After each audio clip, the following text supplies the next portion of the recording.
What is up, theology nerds? This is Trip, and today on the Homebrewed Christianity Podcast, you're going to get the God Debacle with Philip Clayton and LeRon Shults. So buckle your theological safety belt, because junk is about to get debacle-ish.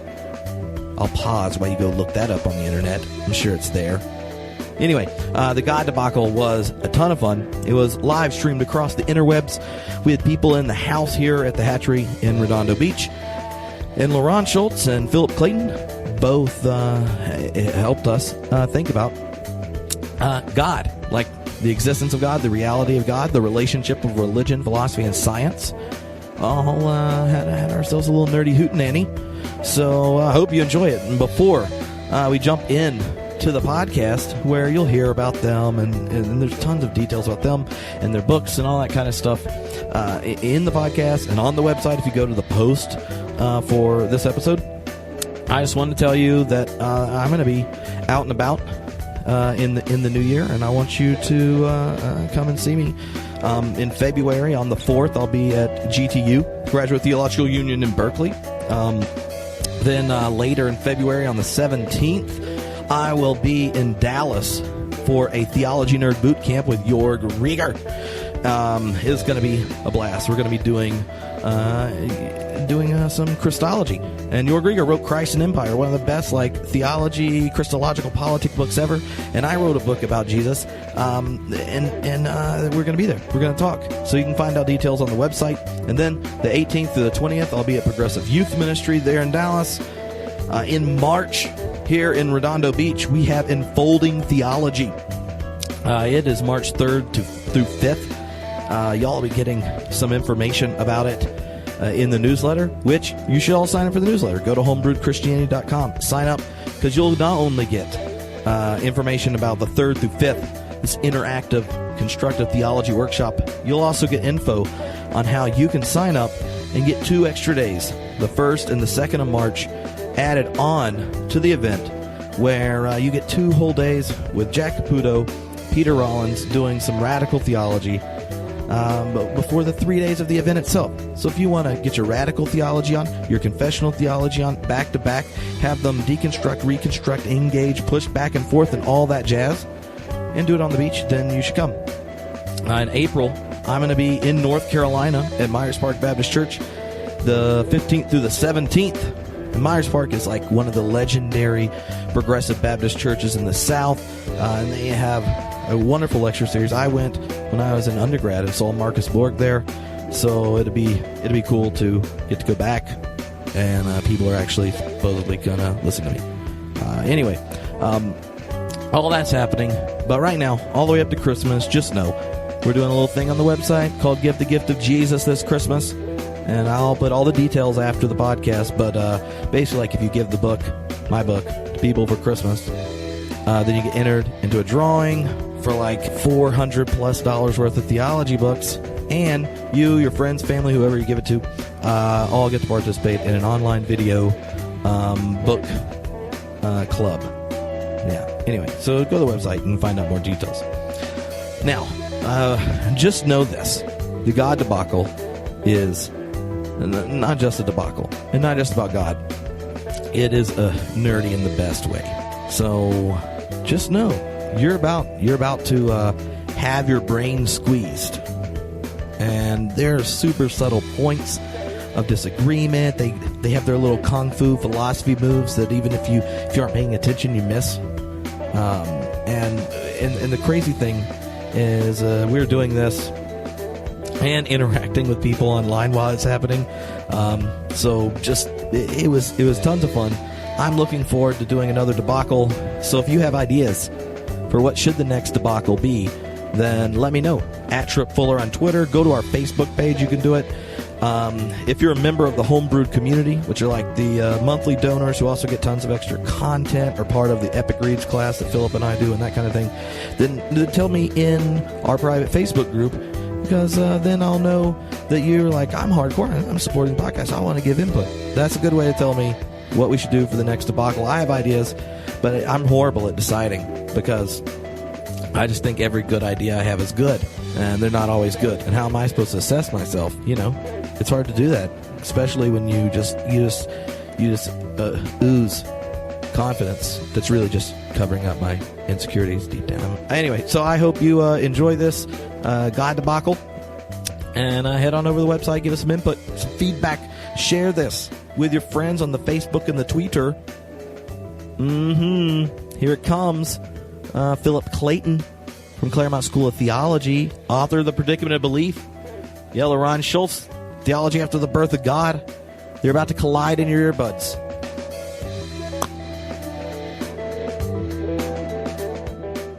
Hello, and welcome to the Homebrewed Christianity Podcast, the God Debacle. I am very excited to be here because it is an opportunity to talk to my friend Phil and my friend LeRon, not in the context of a conversation or a debate, but a debacle, which is its own ontological category. But we don't have time to discuss that right now. We have to get on to debacling, so just have to Google it. Trust me, it's there somewhere. So as we're jumping in, I'll just let you know generally how the format's going to go. I'm going to invite each of my friends. They'll have a little opening statement. They'll say some things about things, mostly related to God, we hope. If they decide to use their time to discuss their preference of Coke over Pepsi or whatnot, they can, I guess. But that's hopefully not what's going to happen. Then I will ask them a number of questions, and by that I mean 3, around the same topics. Hopefully, pedagogically, you'll be able to compare the way they engage similarly themed in questions in different ways. Then they'll both sit down and we'll talk at the same time, and they'll debacle, not debate. And then we will wrap things up. And then, assuming everyone's questions afterwards happen, they'll end up on the podcast after it's edited too. We'll include people from the live stream, some of our viewing parties. Ryan from Life After God podcast will be up here, and he'll ask some questions. And all the while, we'll have nerdy merriment. There we go. I think I figured it out. All right. So, Philip Clayton. Hey, Trip. Oh, it is always good to see you. And I am Likewise, I'm sure. Yes, I'm very glad you're here. And today we're going to be talking about God. And so as we start to kick off the talk about God, I thought I should tell you, the religious person, some of my goals and dreams for the evening. I know that you're a Quaker, so you probably aren't packing heat. But if you are, this would be a good time to put the safety on, maybe unload it. I think most Quakers have some hidden weapon. Yeah. And also, I think one of the things I really appreciate about hanging out with people like you and LeRon and y'all's mutual friend Wesley Wildman, who did the little a pregame podcast, is sometimes bridges that don't normally get crossed in cultural conversations can when nerds get together. Because you recognize, even if you love that your position, that you recognize plausibility in the others, you recognize places when you could say, I could see myself thinking this under these circumstances. You have these adjacent possibles that you see with integrity. And so I'm hoping that even if you decide to lapse into preaching, you lapse back out. Otherwise, LeRon, who was an evangelical way longer than both of us, might do so as well. So we'll have a conversation and a debate. No. See, I corrected myself live. It'll be a debacle. And so we'll start off. First off, you're going to tell me about God, and I'm going to time it, because if you go long, I'll kick you under the table, and no one will know, so that we can get through and get on to debacling. So, are you ready? Remarks? Yeah. Get set. Go. God, the big question. To be resolved in 9 minutes and 58 seconds.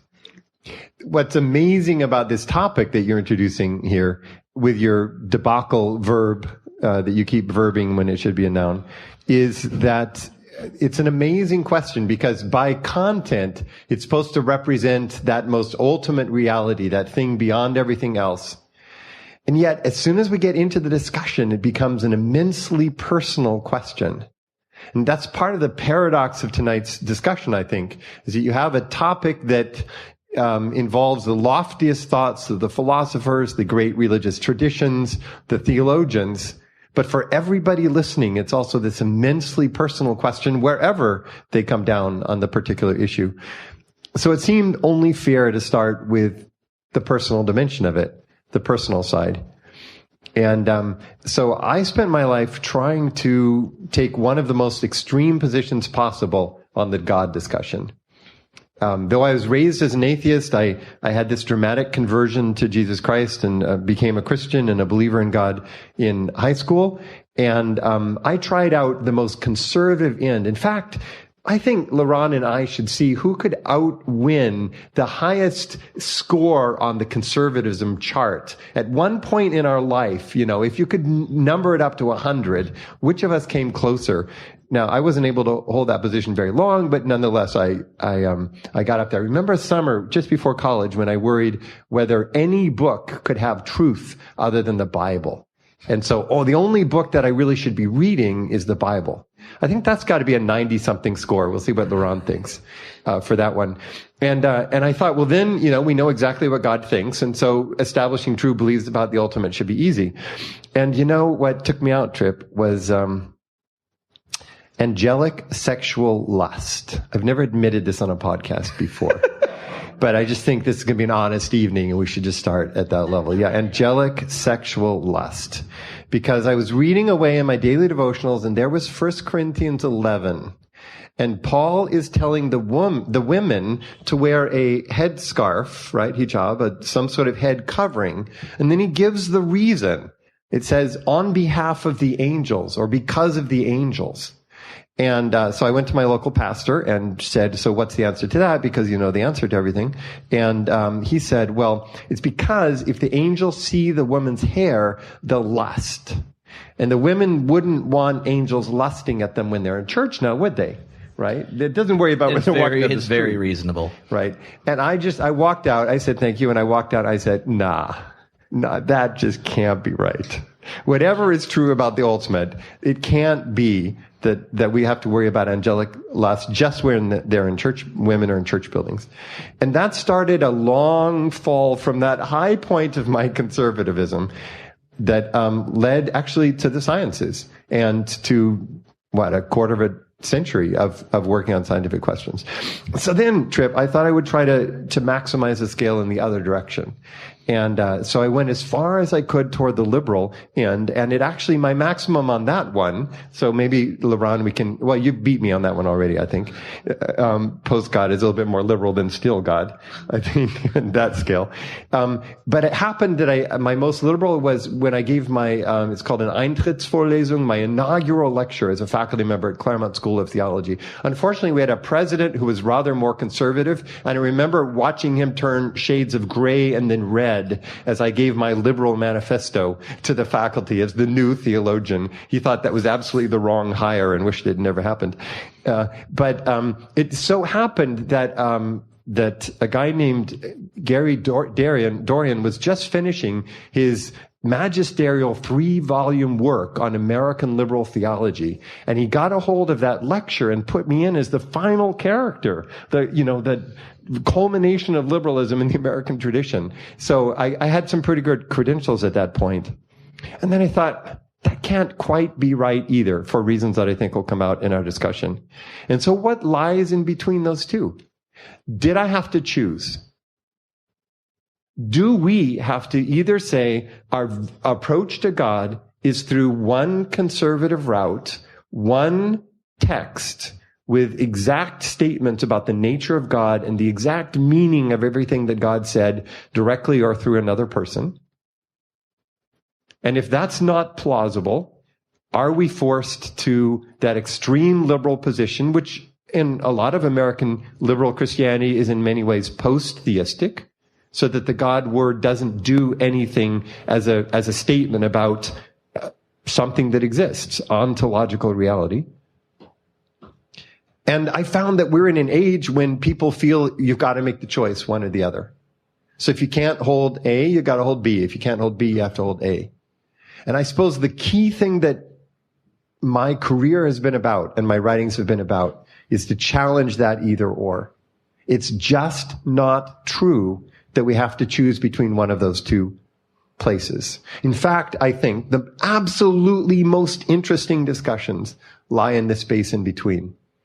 And for me, it's a space that's defined by the disciplines, the study of the theological traditions, things that have been said about the divine or the ultimate across traditions, about philosophical traditions that speak outside of any religious tradition but ask questions about freedom or about justice or about knowledge or about being, and science. Science absolutely has to have a place at that table. And if you said you can have God by negating science, I would say no thank you. I decline. But I'm just not convinced that when we come to theology and science, we've got one of those either-ors. And it seems to me, I'll make it a little bit a stronger statement, that space of our most genuine humanness, that space where we are able to quest for meaning and ask about the beliefs and the values that are part of meaningfulness, lies right there at that intersection point between the religious traditions and their beliefs, the scientific studies, and the classic philosophical questions. That's our own most location. That's the one that belongs to us. So where does that all lead in terms of a position about God?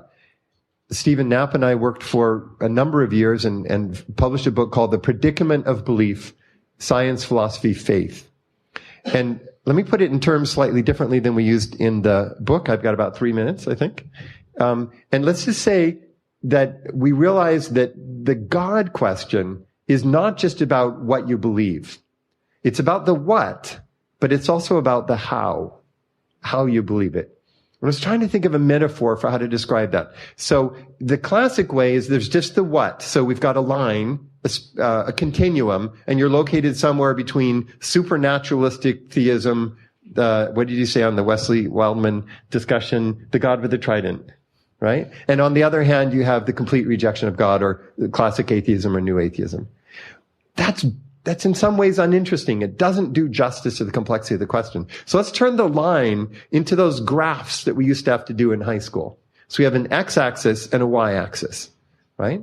And let's just take the point 0, 0 in the middle, right? And now as you move along the x-axis, you move to more and more radical statements about God. You might move to the statement that the nature of God is fully revealed by one and only one prophet. Or you might have the claim that God regularly sets aside the laws of nature in order to directly bring about events in the world. So those are both pretty long, pretty far out the x-axis in terms of our contemporary world, right? Or you could have pretty minimal statements like, whenever a person loves, it's as if they're connected with something divine. Or, that would be a more minimal claim. Okay, but now think about the y-axis. Right? And let's call the y-axis the level of certainty, right? So you get way up the y-axis and you're absolutely certain that something's true, right? And then you can drop down to maybe, say, here you are in the x and you've got the y-axis is at 0. Then we might say that's, I'm an agnostic. I just don't know. And actually, you can go to negative values. So there's one approach to the understanding of God, to talk about God, where you say, I think all statements with the word God in them are literally speaking false.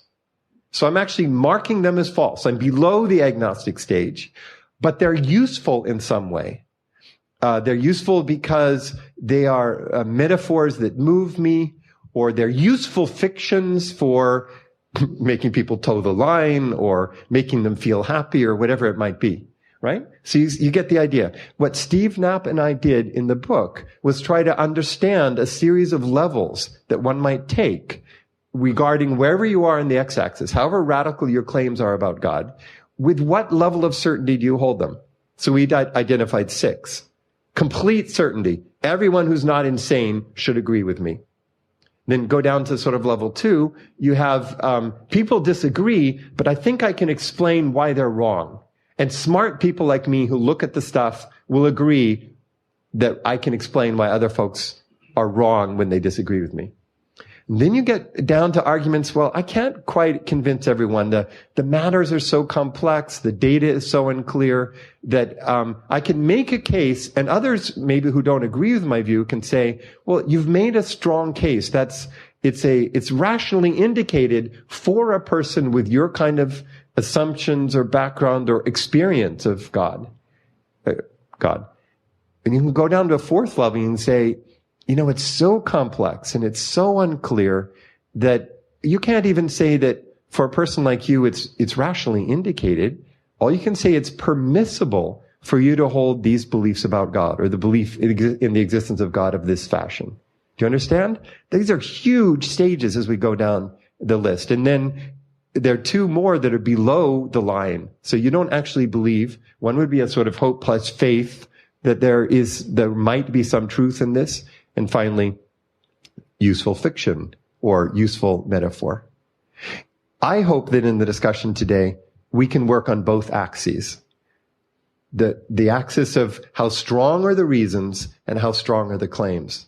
And I think that when one does that, and that's what I'll argue tonight, that it makes sense. It is plausible for at least certain persons in a certain epistemic situation to affirm the existence of God, and that's a plausible position for them to do. Let me stop there. All right. Well, everyone give Phil a hand and welcome LeRon. And as Phil, who is someone just asked, like I'm talking to you like you and I talk all the time. Phil is an Ingram professor of theology at Claremont School of Theology, and regularly publishes in philosophy of science, science and religion, and all that kind of jazz. And when nerds get together at the academy, one of my favorite activities to do is to see any religion and science ones where Phil, LeRon, and Wesley are together, because they not only nerd out with their geek out, which is ontologically category, nerding out with your geek out. We shouldn't do it because we're streaming. It's better just to do it with audio. We're on video. Yeah. Also, they're rhetorically fun. So my goal is to make sure we slowly get to y'all jabbing and being entertaining, because otherwise, you're just going to say had. And then people are going to be, what's a had? Oh, had is so last week. Oh my God, here we go. See? And now they don't know what we were talking about. So, LeRon is a dear friend who we started hanging out when he was my conservative evangelical friend at AAR. And then slowly he came out of the closet to me. And then it's like, but don't tweet about it yet. And then he's just like, I'm no God. And now, he said, so the best thing I can do is write a theology book called The Theology After the Birth of God. And I thought maybe LeRon found Jesus. Again, now it's like the birth of Jesus, the birth of God right back in your soul. That's not what the book was about. No. It was really disappointing. I've been praying for him daily since then. Oh, they can't see the smirk because of the pop filter, but I'm being sarcastic if you are on there and think, how is this guy making fun of me? Anyway, LeRon, thank you so much for being here. Thank you for coming across an ocean. So I am ready. Well, in 10 seconds after I hit reset on that timer, for you to edify us with some opening remarks. Now? Yep, go for it. Thank you, Trip. Always fun to be with you. I think I'll start by confirming to Philip that I think I was way over 90. We would have been shocked that you were reading other books. Why would you read other books? The Bible has everything.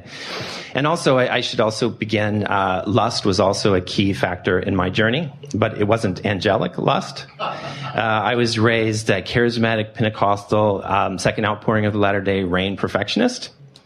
And remember, yes, Christian school, singing, praying, bouncing in the Spirit with all the teenage co-eds next to me, and just hearing the sermon. Jesus is coming back soon. Ronald Wilson Reagan, 666. Okay, Reagan. You might be conservative. Yeah, I may have been 99, right? Yeah. And Jesus is coming back soon. In heaven, there's neither male nor female, there's no marriage. So it was like, okay, Jesus, come back quickly, but not till I get married. Please, not till I get married. Amen. Amen. So my journey began, I started Bible college when I was 16, and by 17 I was sure that I wanted to be a theologian and a philosopher. I always enjoyed critically reflecting, thinking about our beliefs, trying to engage, asking lots of questions. I preached my first sermon when I was 14. And slowly, different barriers, different walls began to fall down. So one example of a wall at Fuller Seminary, not far from here, when I was getting my master's degree, my first semester, I remember standing up and confronting the professor, because this was marriage and family, and he was giving different views of how men and women should interact. And he was giving kind of different, very liberal sounding views, like it's theoretically possible for a woman not to submit to her husband, like it says really clearly in Ephesians 5, right? So I remember standing up and saying, what about the biblical view? Mm. Amen? Amen? I believe you. That's right. Amen. So slowly, over the semesters, I came to the view that, okay, maybe it's theoretically possible that women don't have to submit to their husbands, right? Amen? Yes? Then slowly, maybe women could even be pastors. I was raised in Southwest Texas, where I didn't know we were racist, but a lot of racism. Learned slowly that bias was unhelpful. Homophobia, right? Growing up in Texas, there weren't any homosexuals. Right? So it wasn't a problem. We heard about things going on in Austin, but we didn't talk about it. But then slowly, over the years, it's like, okay, the Bible, Old Testament says if you're homosexual, stoned to death. Paul's really clear in Romans chapter 1, not allowed to be homosexual. But again, over the years, that wall fell down. Maybe it's possible that homosexuals are not of the devil, right? And so the walls just kept falling. Penal substitutionary atonement. Maybe there's other ways to think about salvation. And the walls just kept falling. And then I, very much like Philip, I became interested in other religions. Maybe it's possible for different religions to bring about salvation, not just Christ, right? This kind of liberal position. But then as the walls just continued to fall down, I began to ask myself, there were just a couple of walls left. The resurrection was probably one of the last walls. And I remember thinking to myself, why am I even interested in defending the resurrection of Jesus? If I was raised in Saudi Arabia, I would be defending the idea that there's paradise, that Muhammad rode to heaven on a horse. If I was raised in Israel, I would believe that the Messiah has not yet come, but will set up the temple with new sacrifices and so forth, and so on. Wherever I had been raised, I would have believed that. So why would I take this holy text of a particular religious in-group seriously in the first place as a source of knowledge or truth? And the only reason was I was raised in that group. There might be interesting philosophical, poetic, even psychological dynamics of interest in the Bible, as there are in the Vedas and the Quran and in other holy texts.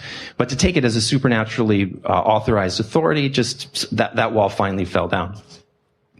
Part of this journey for me was, very much like Philip, engaging the sciences. The sciences I engaged also, like him, physics, social science, biology, and so forth. But really the last 15 years or so, I began to study the biocultural study of religion. And increasingly, I saw how these sciences, cognitive science on the one hand, revealed the way in which people's biases lead them to perceive certain things. Not just hyperactive detection device, but also ontological confusion.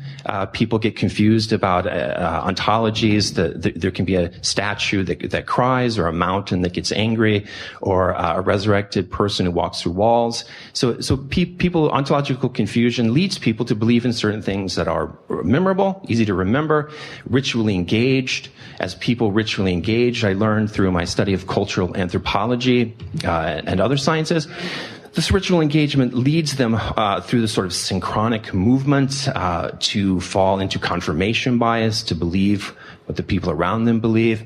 Availability bias, what they hear constantly, it's just easy to believe that. Moreover, neurological studies have shown that participating in rituals of that sort regularly lead to the depletion of cognitive resources. So you can't reflect critically as well. You become more susceptible to believing whatever a charismatic ritual officer says to you. In my case, a pastor, or an imam, or a priest.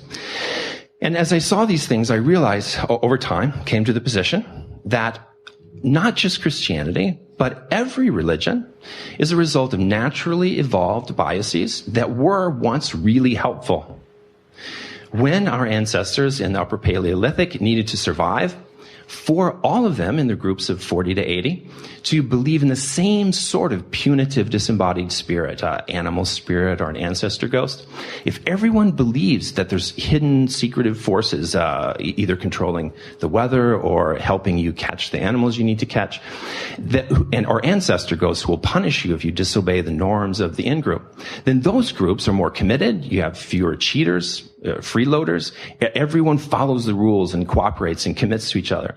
Those groups outcompeted the non-religious groups, those that did have more cheaters, freeloaders, and were willing to share, and were not as committed to destroying and being violent toward outgroups.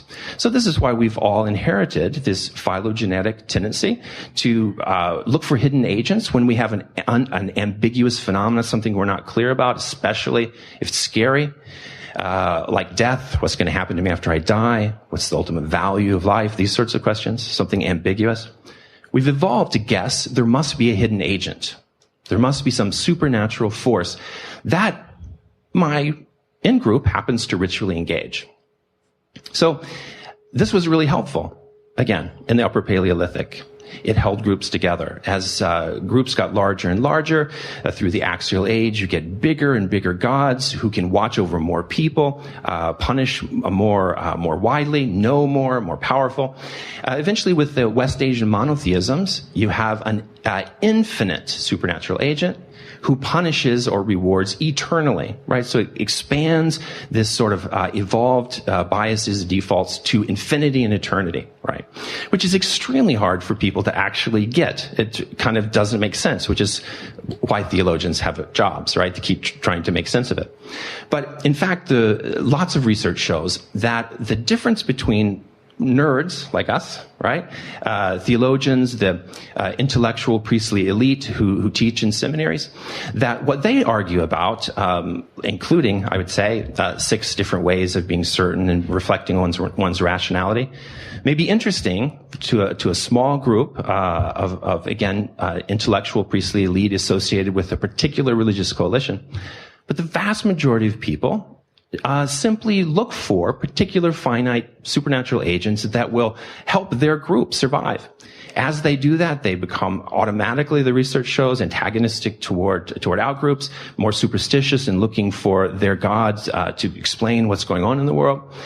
And why I believe this is important is that now, today, in the 21st century, we're no longer living in hunter-gatherers. We're no longer living in small-scale agricultural sedentary collectives. We're no longer even living in the age of empires that are slowly sucking particular groups, smaller groups into them, as we were in the axial age. We're living in an ecologically fragile, economically unjust, global society in which religion amplifies and intensifies violent cultural conflict. Lots of Christians, I grew up with them, and I know lots of them, are kind, smart, well-intentioned, good people. But insofar as they continue to play what we might call the game of religion, that is, they continue to argue about this holy text and how to interpret something like the resurrection, as long as they try to hold people into a particular in-group that's based on ritual engagements like the Eucharist and hope for to participate in Christ, for example, in the future, they are, the research suggests, they are sponsoring these evolved defaults that actually keep people from perceiving the sorts of broad scale issues that are challenging us today in the 21st century. And hopefully we'll have more time for me to discuss some of those cognitive and coalitional defaults, but that would be my opening statement. All right. Well, everyone give LeRon a hand. So, how about, I want to ask you the 3 questions first because you're sitting here. All right. And I just watch lots of people ask questions on the internet about you, and they're going right there. They can even give you high fives, LeRon. So people are giving you, look, someone just gave you another high five. We were discussing on the side whether or not when they click the button that gives you high fives, if it was an atheist amen, preach on, brother, or not. Or they were trying to smack me. Or, yeah, exactly. So it's either or both and.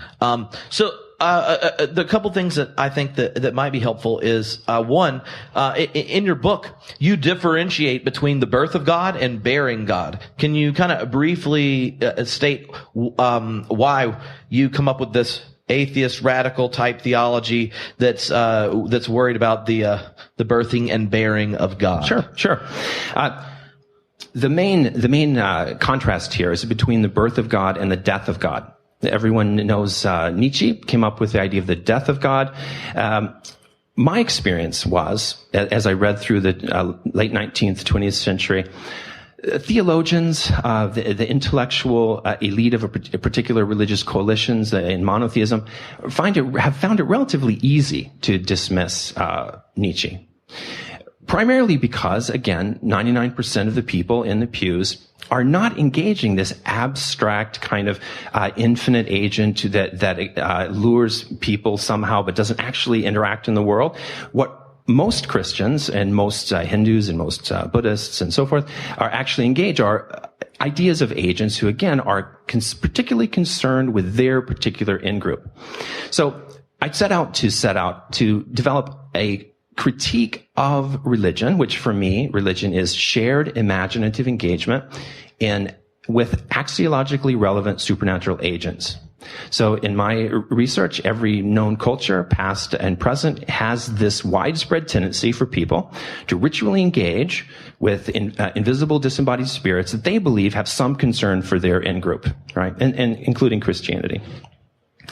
It's this ritual engagement and this constant activation of the biases, like availability bias, detection of hidden agents, lots of other biases, that fuels in the human mind this tendency to believe in the hidden agents that are detected, right?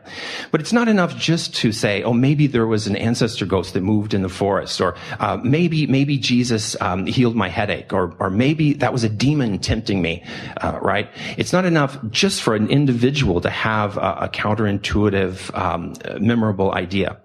For the gods or a supernatural agent to be born, that is with an E, in a culture or in a group, it has to be somehow ritually engaged. Ritually engaged in a way that is axiologically relevant for the in-group. And just to use Christianity as an example, when Paul writes to the Corinthians that they're doing the ritual wrong, the ritual of the Eucharist wrong, what does he say? He says, you're doing it wrong, and this is why some among you are sick and dying, right?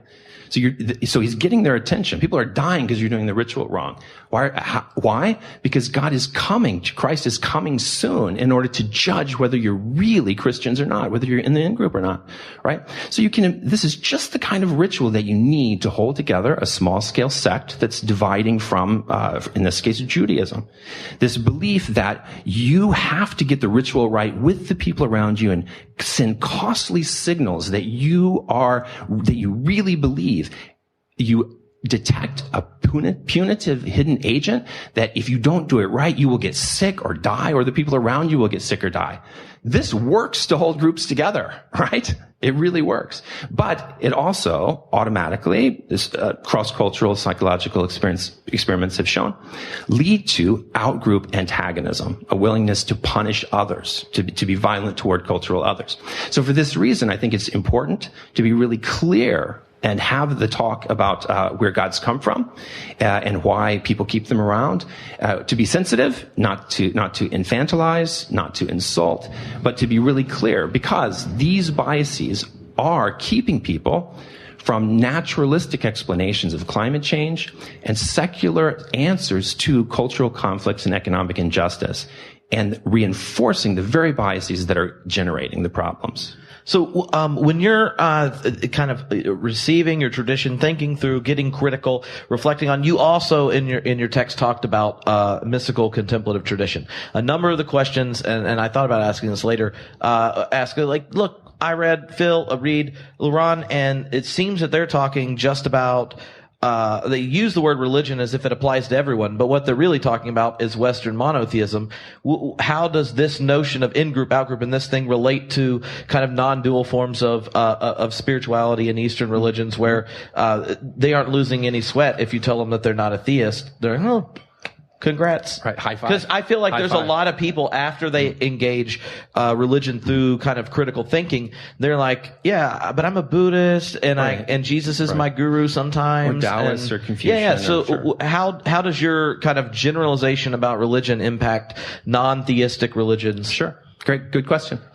The West Asian monotheisms are far more personalistic in their view of ultimate reality than the South Asian and the East Asian. So Judaism, Christianity, Islam, what they share is the belief that what's behind the ambiguous phenomena of the world's existence is an ultimate reality that is not less than personal. They disagree about the exact nature of that person. When you go over to East Asia, it's much more common at Confucianism and Taoism for there to be quite impersonal views of ultimate reality, like the Tao, which moves the flow through everything, or even Tian, the idea of heaven, which is not usually understood as a person, but rather as a dynamic force that brings about harmony. South Asian religions tend to be a little bit more personalistic, but less personalistic than West Asian. So Hinduism, you've got Brahman with qualities and Brahman without qualities. In Buddhism, you have some forms of Buddhism, the idea of consciousness or the extinguishing of consciousness in Nirvana. But even consciousness is still human-like. Right. And in fact, and this is the main answer to your question, Trip, even if Hindu theologians and Buddhist theologians and Confucian scholars and Taoist scholars meet together with Philip Clayton and others at the AAR and say, oh, isn't this great? We have these super abstract ideas of God that kind of invite everybody and lure everybody in different ways into harmony, right? That actually hides what's going on in the real world on the ground, including Buddhists and Confucians and Taoists who are engaging ancestor ghosts, who are doing rituals to help their particular families in relation to kitchen gods and so forth. So there's a kind of distinction between the theologically correct intellectual elite and people who can maybe even explicitly pass an exam on what they're supposed to believe, and this is for East Asian and South Asian too. And the vast majority of people who, especially under time constraints or stress or anxiety, will automatically default to the biases that they inherited, looking for a God who does have qualities, who will help their family, help heal their child, and so forth. So for me, there's a kind of, if I can one more thing about this question, if I can, there's a sort of tragedy involved in interreligious dialogue. One tragedy is the exclusivist approach. It's tragic because it drives people to the actual tragic violence that we see in ISIS and Westboro Baptist Church and so forth. The inclusivist vision, which is that our view is our particular in-group has a really good idea, maybe even the best idea, but others can be included within it. That's tragic because even if theologians talk about it, the people on the ground, again, the actual normal believers, aren't interested in this sort of possibility that other people can get to the same goal in the same way, because the whole reason they go to church and send costly signals to a ritual is because they need the supernatural agent to help their group, right? And even pluralism, which I found attractive briefly at one point, is also tragic, but in a different sense. When the Greeks invented the form of tragedy, basically there's the presentation of human sorrow, human misery, and then suddenly at some point, deus ex machina, a god, a supernatural agent, comes literally in a box and solves the problem. Now this is tragic, literally, because the empirical science shows when you trigger people's mortality salience, that is, make them think about death or the afterlife, Across cultures, they naturally, amplified immediately within them, is this tendency to reach out for a supernatural agent to explain what's going on and to become more antagonistic toward outgroups. So even pluralism is tragic, because underneath all the fancy discussions of the nerds and the intellectual elite, these biases are roiling underneath. And under conditions of stress and anxiety, they boil over and lead to violence.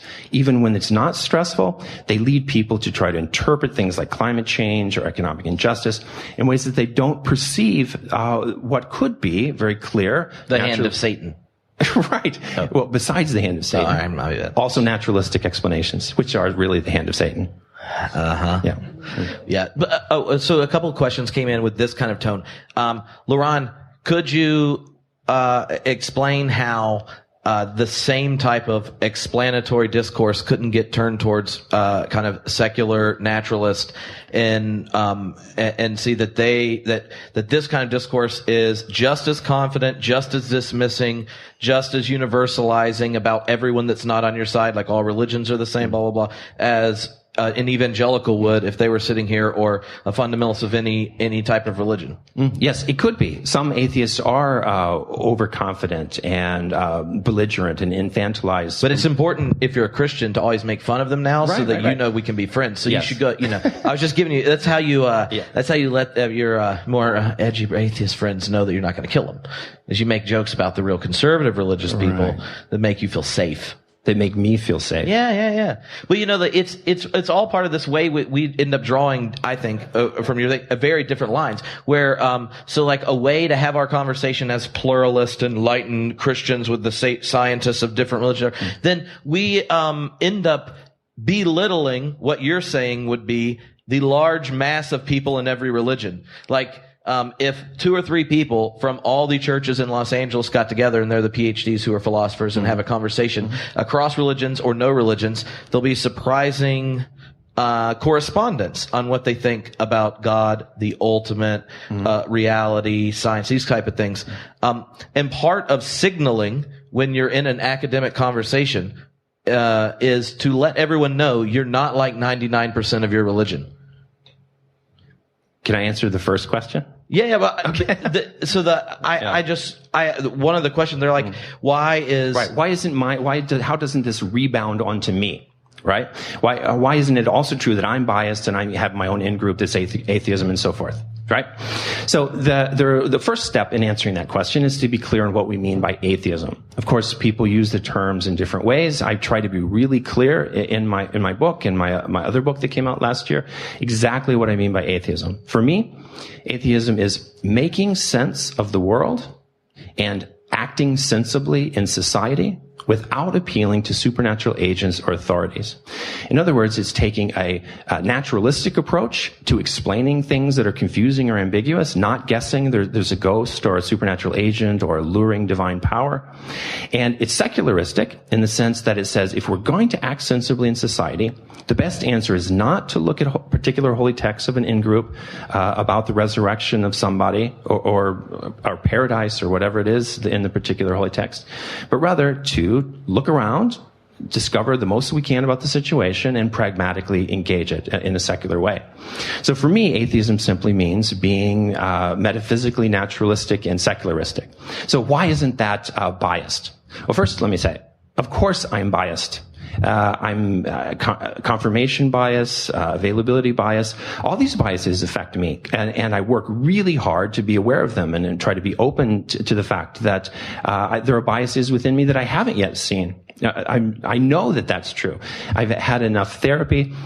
I haven't had enough therapy, but I've had enough therapy to know that there are lots of biases that still need to be exposed. So I could totally be wrong, but I have great confidence as I've studied the sciences, and by that I include the humanities and other disciplines, that the best explanations consistently are those that do not appeal to invisible agents.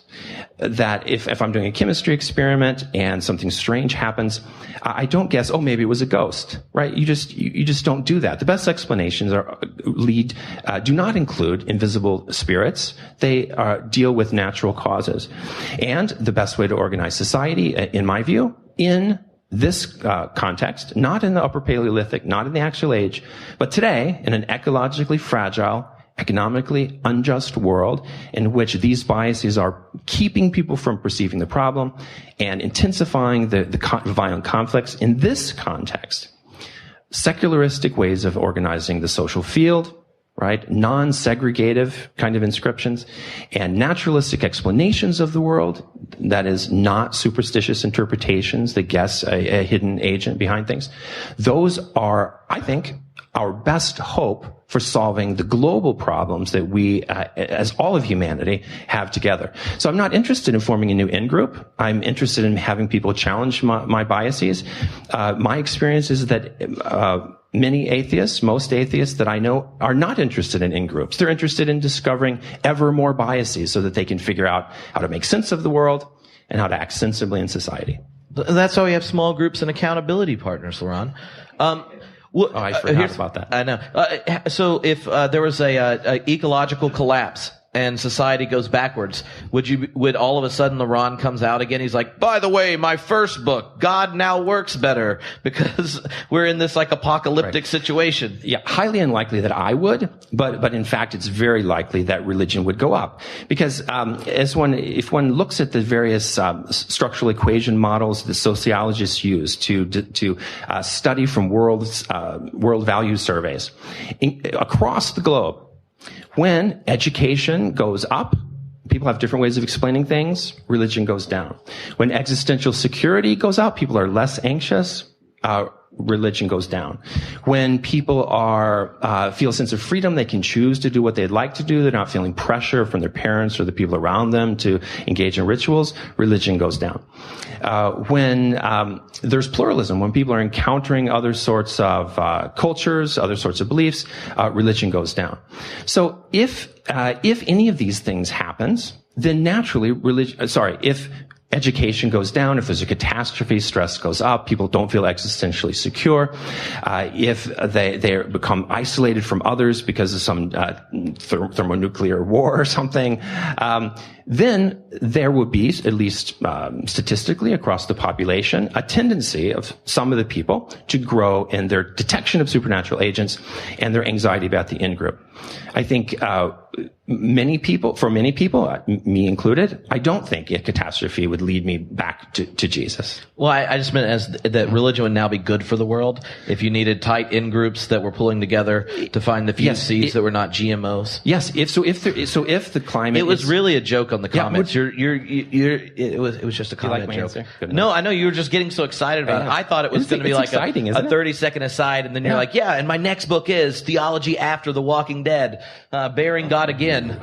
The rebirth of God after the zombie apocalypse. Anyway, everyone, give LeRon a hand and Phil, come up here. He took it very seriously, and I was like, oh, it's just a setup for a zombie joke. Anyway, Phil, welcome back. And the zombie walks into a bar. Yes, sorry. and he says Jesus. So. I'm interested. You're sitting there. I'm sure you squirmed. You may have prayed or not. Oh, that was a question I didn't ask you. When was the last time you prayed? Like, did you pray the last time years before you told anyone you didn't believe in God, or did you pray after you became an atheist? But you can save that because I know it's a 10-minute answer. It's on his heart. Anyway. All right. What's really funny is reading comments that the atheists really like certain things that theists don't, and then a few people are enjoying irony. So although that group, I think you win. So you're getting more ironic as the evening goes on. Here's somebody refill his beer. Here's the question.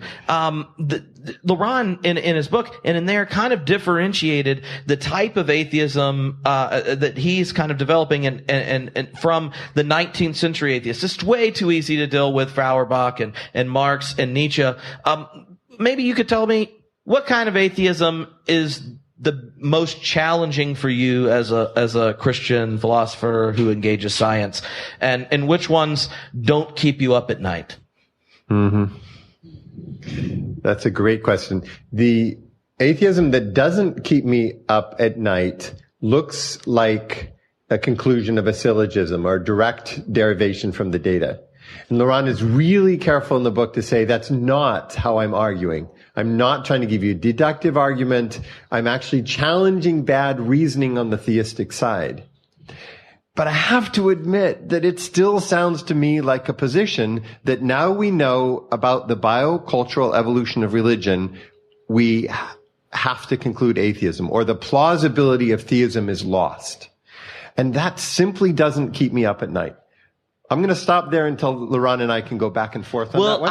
Well, my X and Y axis just broke. There was a nice little chart there, and LeRon just turned it into a cross. It went flying down and shooting out sideways, and I need you to rehabilitate my soul. When you're engaging biocultural study of religion, like here's a way of doing it. If you were sitting in here and there was just your evangelical version of LeRon and Philip from back in the day, they will probably be more worried about you than LeRon. Yeah. Because all the Christians know not to listen to him. What they're really worried about you is because you sound like you really believe in God, but deep down, we know you've already deflated the concept too much, that it really doesn't mean what the Christians think. Now you're going to have to make me believe that you really mean something God that a Christian might really believe is God. I want to know the science, and I want to know how you're going to get me back on your scale.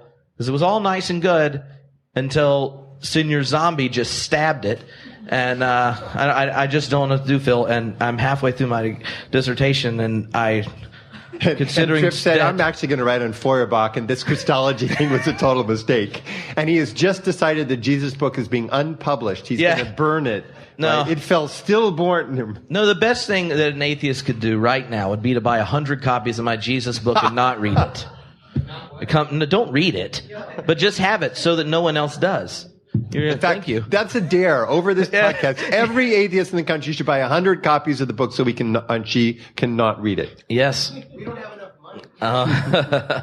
All right. So Phil, so there's two different questions you put on the table. What is the most challenging form of atheism to you? Yeah. So we'll come back to what I think isn't the challenging one when LeRon and I get to debacle directly, direct debacle. I can make it worse. But here's I think the really interesting one, and we heard a little bit of this in Wesley Wildman's discussion. So, as I make the negative case against the case for atheism, then I make the positive case for theism, and you'll find out that what I'm going to do is start with that view that says there's nothing but the appearances. And I'm going to find the greatest common ground that across the world's traditions, theological, religious, philosophical, there's a sense that behind the appearances is something, that they are manifestations of something, that there's a significance more than this thing that's appearing, these things that are appearing around us right now. Right? So there's a sort of first baseline. And Wesley Wildman calls that ground of being, appealing to language in the West and the East. Right? And then I'm going to make the case that there is plausibility to move to more and more robust understandings of what is that something, that ground of being that manifests in the universe as we see around us. Right? And so since I'm building from that baseline, the most interesting and challenging question will be the one that says, Phil, you and the other theists can't make a single step above the baseline. Not actually. So Wesley also says that all language breaks down, and there's a sort of apophatic or view, one where no words whatsoever can be used. Catherine Keller sometimes moves in that direction. Jack Caputo moves in that direction. That bothers me a little bit less for reasons we can talk about later. But the person who says, I'll give you the ground of being, I'll give you that something behind the appearances, but no argument beyond that. And that's actually where I find the really interesting discussions. I think they're wrong, and I'll make the case, But I think that those are the really challenging forms. Mm-hmm. So, one of the things that you do in the book, and you did from your dissertation on, is engage the plausibility of affirming ultimate reality at the different levels of science. So, I'm interested, if you were sitting down when you did your kind of big research, sitting down with philosophers and scientists in the different disciplines, could you run through the scales of emergence, 60 seconds each, how the quantum physicist, chemist, and biologist would recognize or see ultimate reality? And, he just did my qualifying exam, so this is like payback. 60 seconds. So if you're sitting down with a quantum physicist who's just like, I think I can go for ultimate reality, where is the quantum physicist going to begin? Go. So I get 60 seconds to each, or 60 for the whole? No, 60 for each one. Like, oh, that's way too easy. Come on, you should work me harder. 30 seconds. So physics is amazingly complex, right? And when we try to go from the physics that we do understand down to its foundations, so for example, to bring together the four fundamental forces, or to look to the level of the Planck constant, 1 over 10 to the 43rd, which is where string theory works, we recognize, it quickly breaks down. But it's that physics, so we understand pretty well how physics gives rise to chemistry, molecules and chemical properties. But now how would you go from physical chemistry to the emergence of life? Right? You have not only all the complexity of the physical chemistry, but then you have the formation of these large information conveying molecules, such as the DNA. And how could that process have begun in the first place? All right. Area 3. After the emergence of life, what you have is a continual growth of complexity that a single-celled organism with a very simple chemical response to its environment. It moves away when it finds a toxin. It moves toward food sources, right? Those find in the Darwinian struggle for survival that the more complex organisms are more likely to make it. And so you begin to develop specialized cells, specialized forms of motion, of detection of environment. These then begin to engage in communities, and the interacting communities even rush that development of complexity production even faster. Now we get to the formation of central nervous systems and retention of the environment, so memory, the formation of a very primitive brain. And then there become social learned behaviors, not transmitted by the genes only, but learned by a parent. Hey, I'm already at area 4. I know. You're going very fast. I am hauling. Okay, I can do it in 30 seconds. Yes, go for it. Right. So social behaviors learned and passed on from parent to offspring. Right. Then you have mental representations in the environment. So I know what it looks like to you, and so I can deceive you because I can do something where I have data and I know you can't see it. Right? And this mental representation, as brains get larger, become whole worlds of mentality. Each of these steps is a radical increase in complexity as we go forward. Thus, a biocultural explanation of religion is at such an amazing level of complexity that I think it doesn't just rule out a God belief or an ontological referent of these things immediately. So underneath that notion of emergence is a pattern, and part of that pattern is kind of necessary for your larger argument to recognize ultimate reality, some form of intentionality and divine causality in the world. Can you explain emergence and why in the world these kind of emerging stages of cosmic complexity don't show me how we had really generative initial conditions at the Big Bang, but something like a God who has something to do with it? Because a beautiful math equation is a beautiful math equation, and they just give me headaches. They don't make me pray.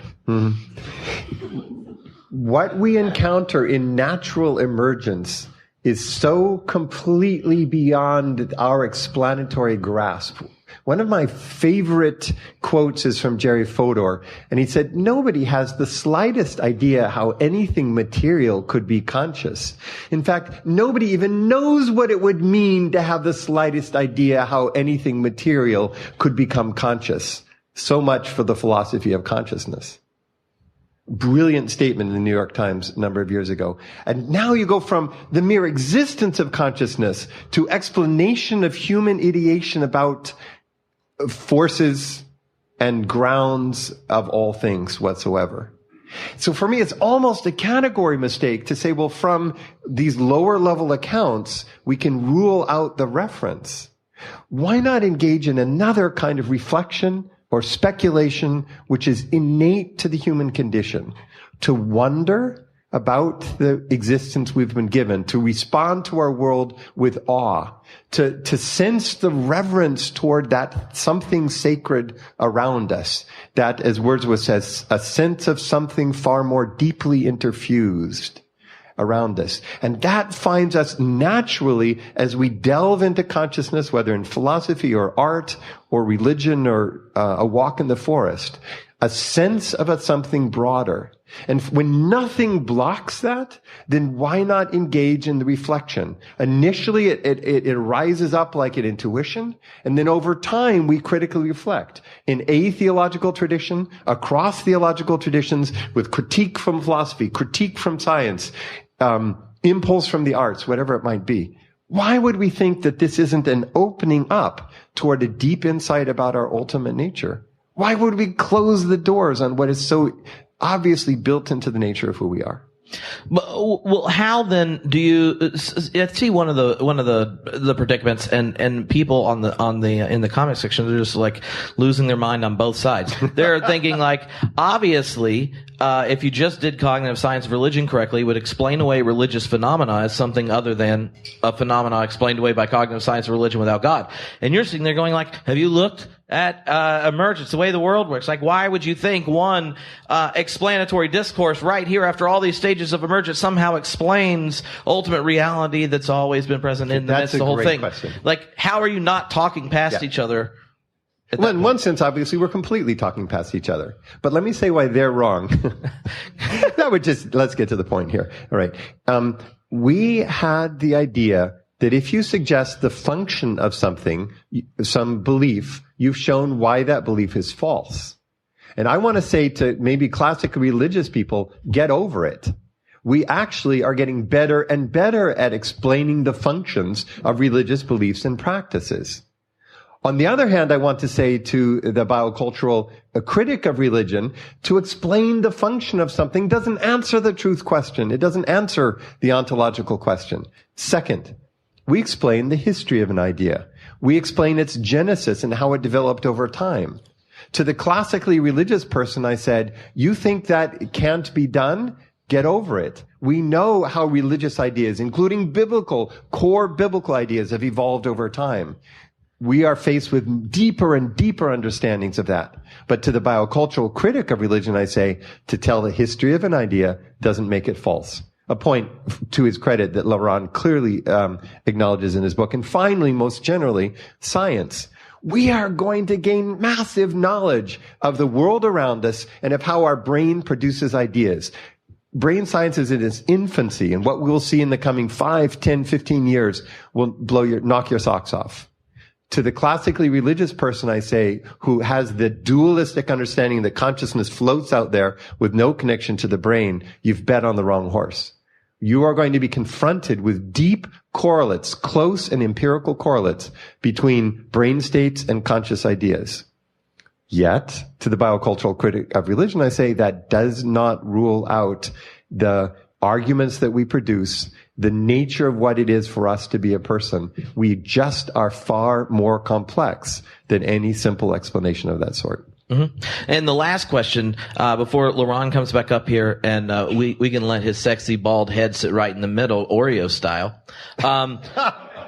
is LeRon mentioned in his kind of deconstructive move where these concepts, he would like rework them because there's no better survival mechanism for religion than theologians.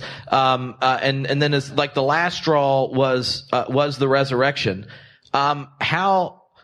At what point does the kind of critical dialogue with science, philosophy, religion in this academic way, does whatever you mean by God, would you just say like, for integrity purposes, you should probably not go by theist, and call yourself a Christian? Like, where he says the resurrection was the point. Like, what do you think?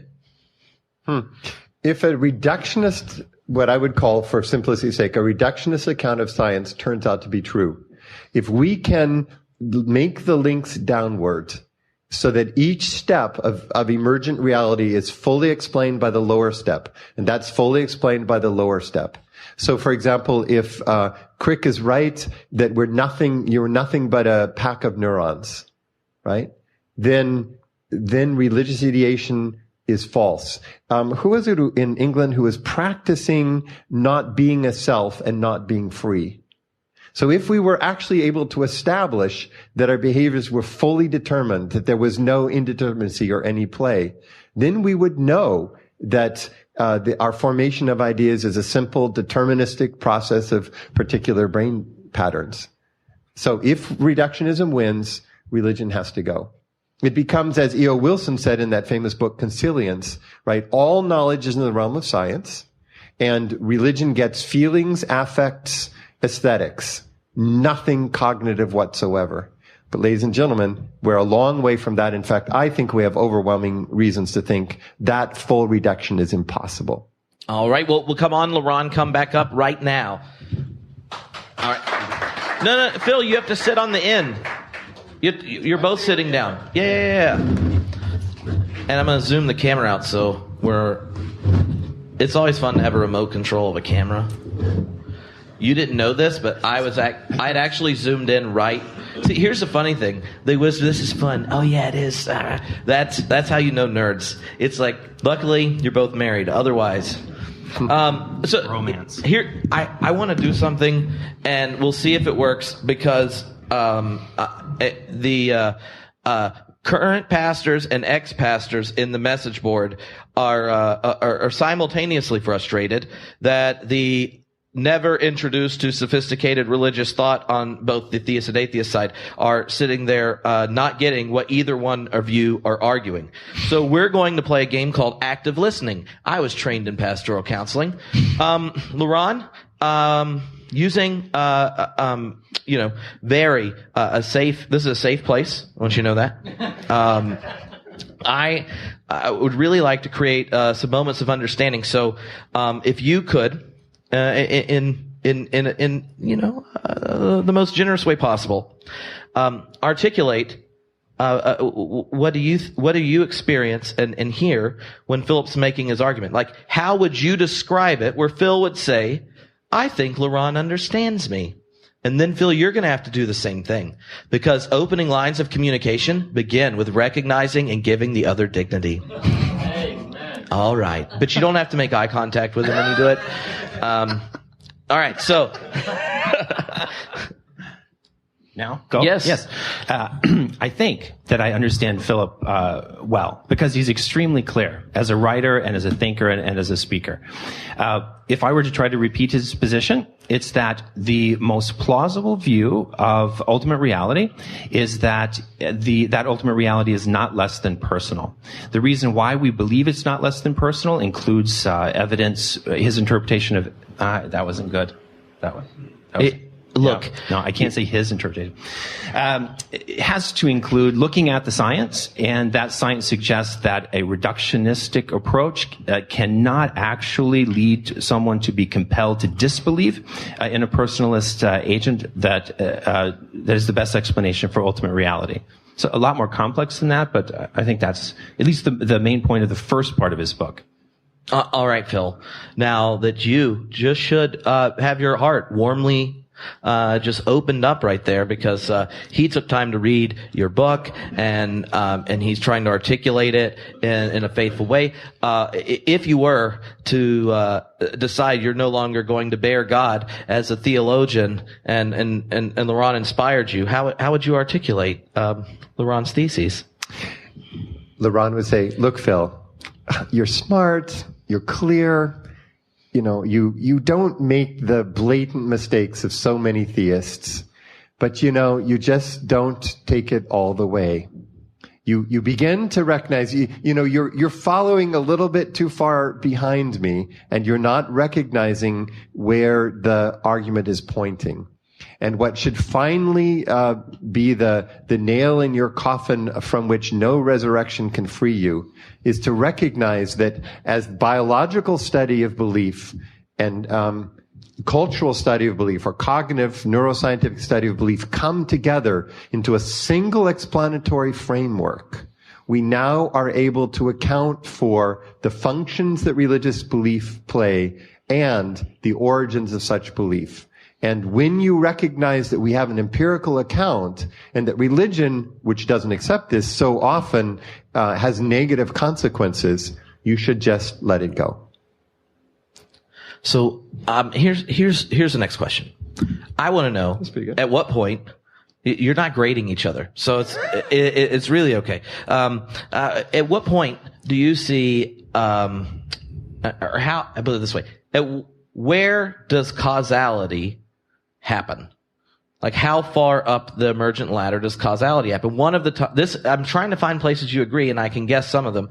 There are people who engage science, and then any place that top-down causality occurs, where some layer of complexity impacts and changes what's beneath it, some people will cap it out, at physics, some at the chemical level and DNA and things, and some at different levels. So one of the ways I kind of see y'all having shared things is you're both actually interested in social biology as explaining something other than it being generated from what's below.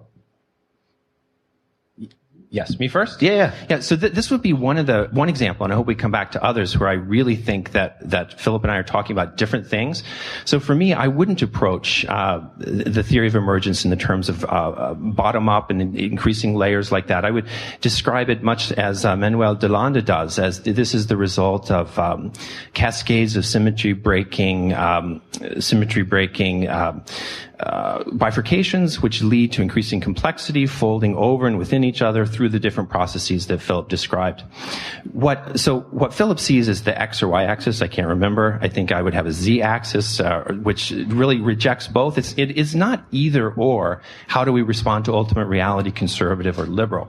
It's the very idea of an ultimate reality, which is in any sense human-like, is already, the construction of the graph is already based on an evolved bias, which is a function, right? And it does not prove that it doesn't exist. But for me, as one focuses on the biases, as one discovers ways in which one's thinking has been skewed in relationship to the examples I gave earlier, homophobia or classism, then it is incumbent under certain contexts for one to ask whether the extent to which one's interpretations of the science or of other people are being guided by that bias. And it's at that level that I'm concerned, the level that challenges the entire x-axis. And that's, in my view, this point at which we talk past each other. So Phil, how do you see a Z? Right. So I actually think, LeRon, that you can't answer that way, because I think that you employ several kinds of explanation that are at levels beyond physics. So when you speak of bifurcations, you're thinking of a physics-based or symmetry breaking, a physics-based way of thinking.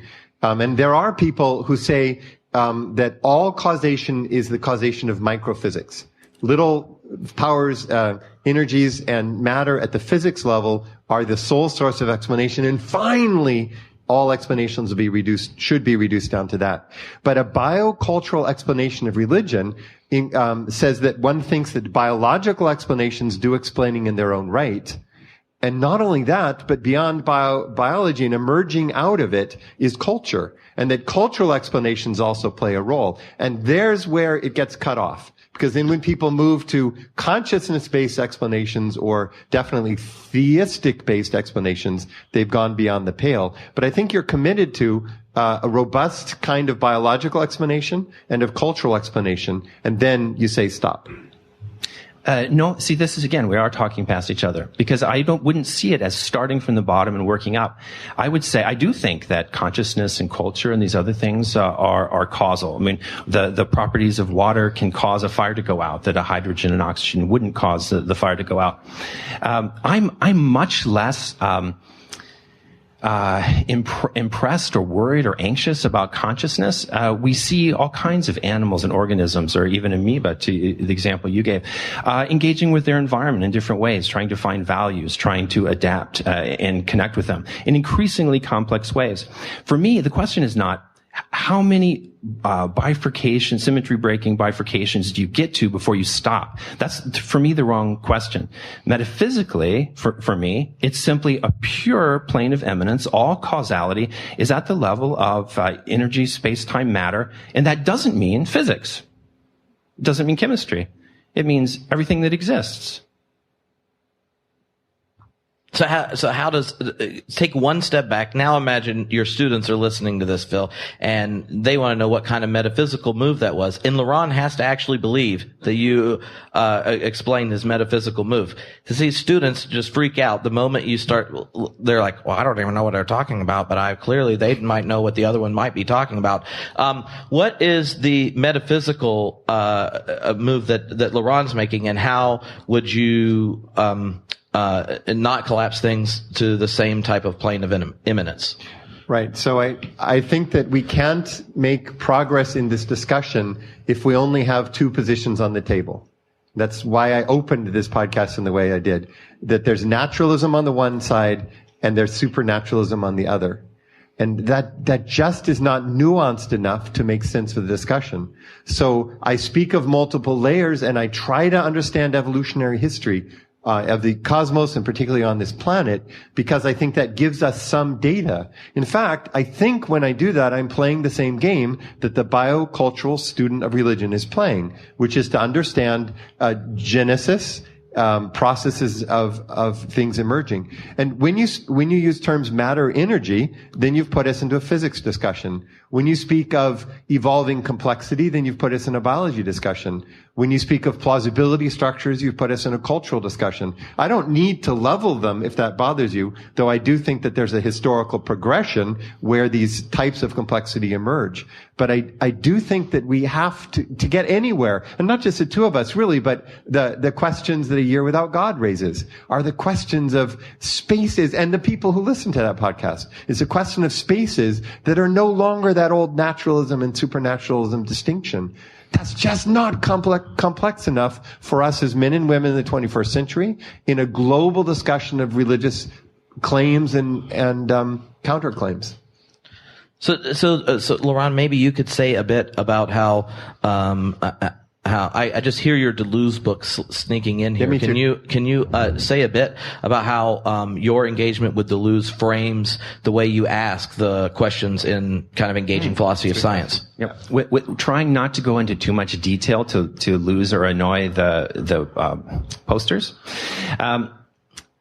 Deleuze was very influential for me because he gave me one example of a metaphysic which never appeals to transcendence, not at the beginning and not at the end, not at any level of causality. It's extremely complex metaphysics involving infinite intensities and singularities on the plane of immanence. I don't think going into that would be extremely helpful. But it might be helpful to say, like, why would it be a big deal to find a metaphysic that is robust without transcendence? And this is really the key point.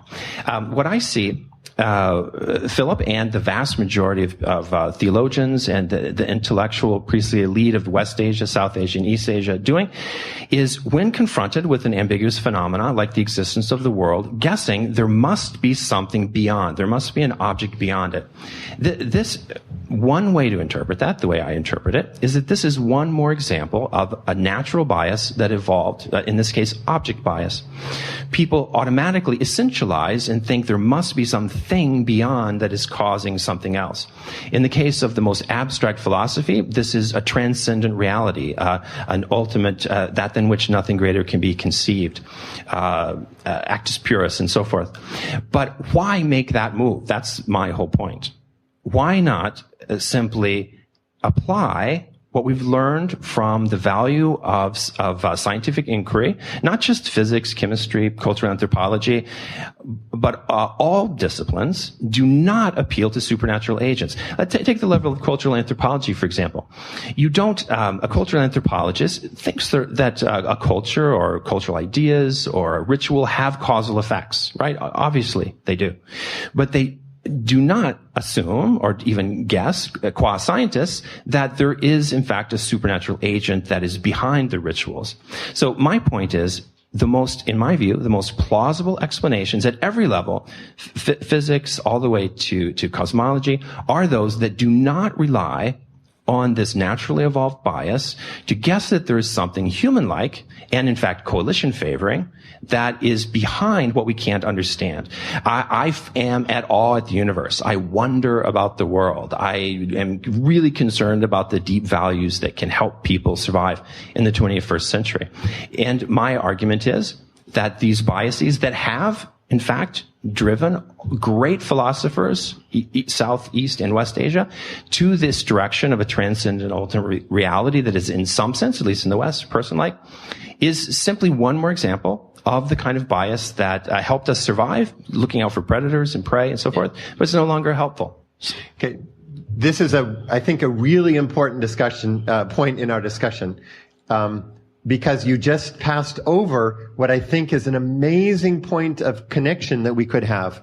So in 2011, you edited a book called Saving Desire, where Deleuze played an important role, this French philosopher. And you made in your particular chapter, you made a number of comments about him that represent common ground between us.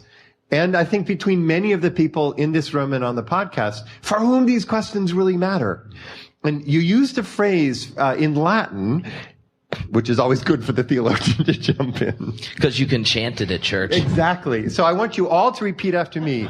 Omnitudo realitatis. Omnitudo realitatis. There we go. And if this is Harry Potter and you shake a wand at the same time, the guy next to you turns into a rabbit. Right? And it means the omnitude, the fullness of reality, the greatness of reality. And then you quoted that classic term and you said, according to Deleuze, quote, from which secondary realities are derived by a process of division. You also in the same passage talked about the infinite.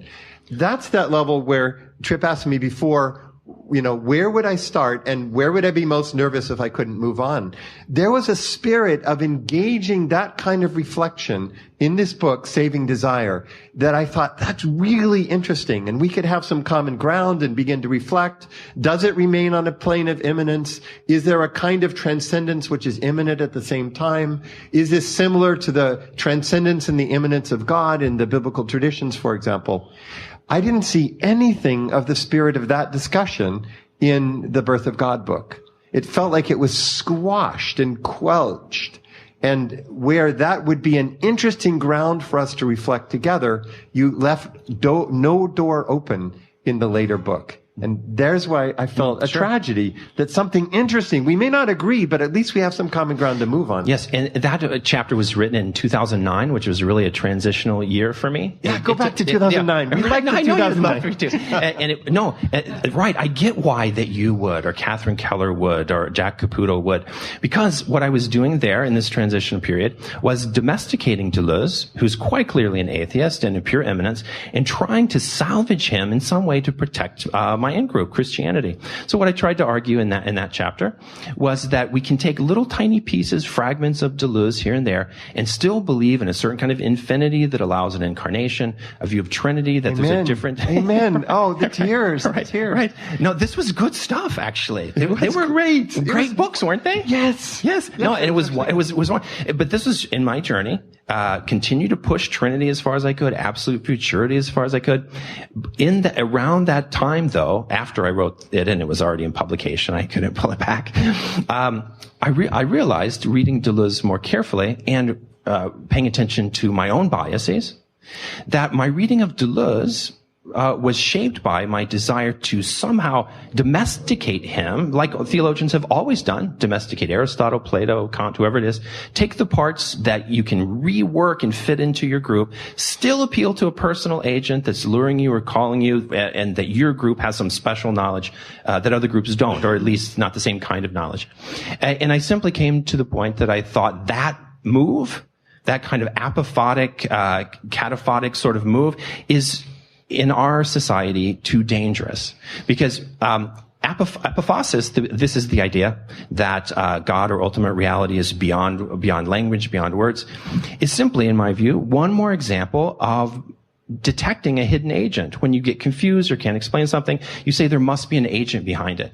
And once I realized how powerful this was in every religion, across every known religion, and that reason why people kept believing that was in part because of their ritual engagement and surrounded by people who believe the same thing, I thought, let me push this farther.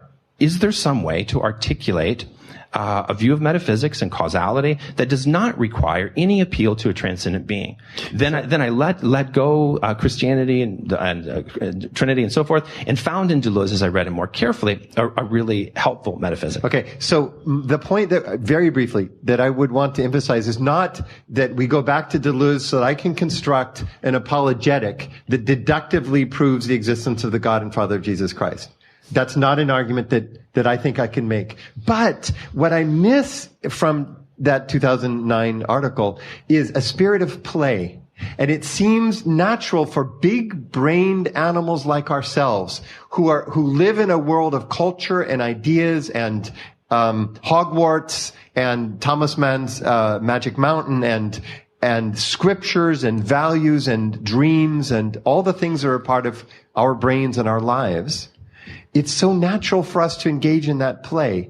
And the sad thing for me is that the play of that article, wherever it might lead, doesn't reappear in After the Birth of God. And I think that we can't take away that play from ourselves. So I'm interested in was that you talk about going and finding a metaphysic that had this pure plane of immanence.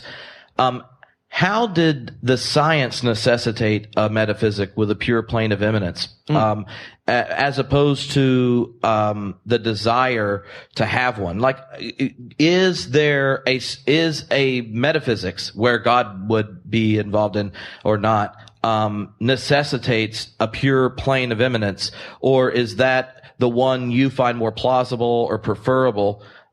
Because when you said it, you said, "Well, I was thinking of my own biases." Because when you think biases, and they're biases for human beings seeing, interpreting existence with God, like you could, if Justin Barrett came over here from down the road from Pasadena, he would be like, "Well, LeRon, are you surprised that the Creator God created you to have biases where you would believe in God?" And then Phil's going to push back to him in a certain way, and you're going to push back hard. But I want to know, like, why would your three positions not all be plausible metaphysical constructions of the science and different understandings of transcendence and immanence, or is a complete rejection of transcendence metaphysically necessary because of the science? No. It's not. No, it's not. The science does not necessitate. You can't, as Philip has pointed out, you can't prove the non-existence of God. You can't prove the non-existence of anything by definition. And for me, that approach is not helpful. Neither is the inductive approach, based on our experience of certain things, that it just becomes so improbable that God doesn't exist, or ancestor ghosts or whatever invisible spirits that one detects don't exist. This is not helpful for me, because people just keep coming up with reasons to ritually engage the same spirits that they do.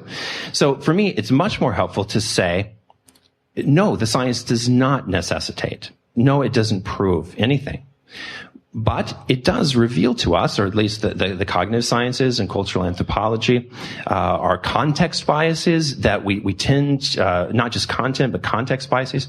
These things put upon someone who at least wants to continue thinking critically all the way through, which I know all my friends here do, to question the very first move, that there is some kind of person-like or not less than personal reality beyond what we experience beyond what the sciences that we study.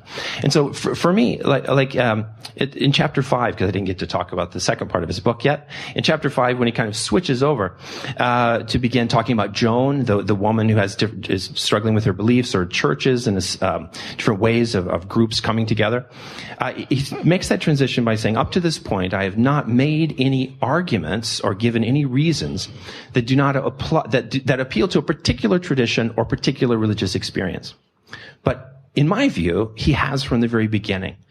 Namely, what he came up with is an ultimate reality which just happens to be agapeic, kenotic, Christomorphic. Just happens to be the kind that his in-group ritually engages.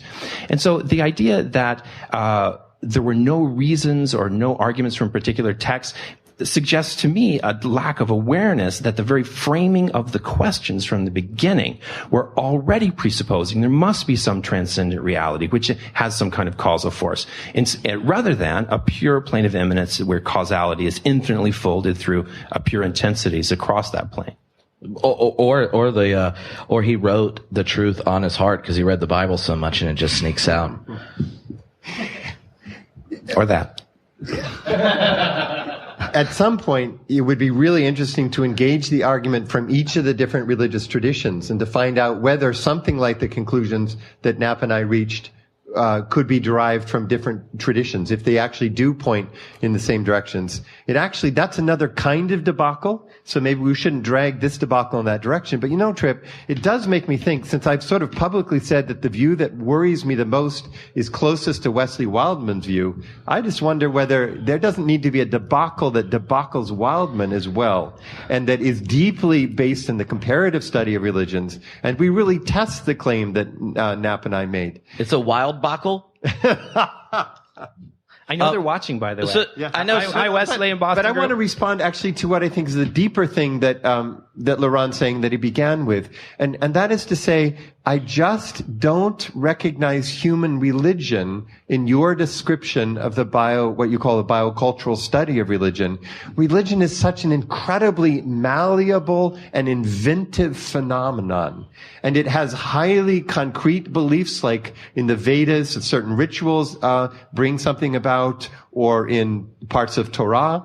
And it also has incredibly broad construals of existence where the ontology rests very lightly, and the words are taken with incredible self-criticism and even self-distancing, where the language itself is understood by religious people as being self-negating, as leaving itself behind, where the ethical beliefs or the observance or the immersion is seen at the heart of it. So in one way, I don't recognize religion in some of the things you say.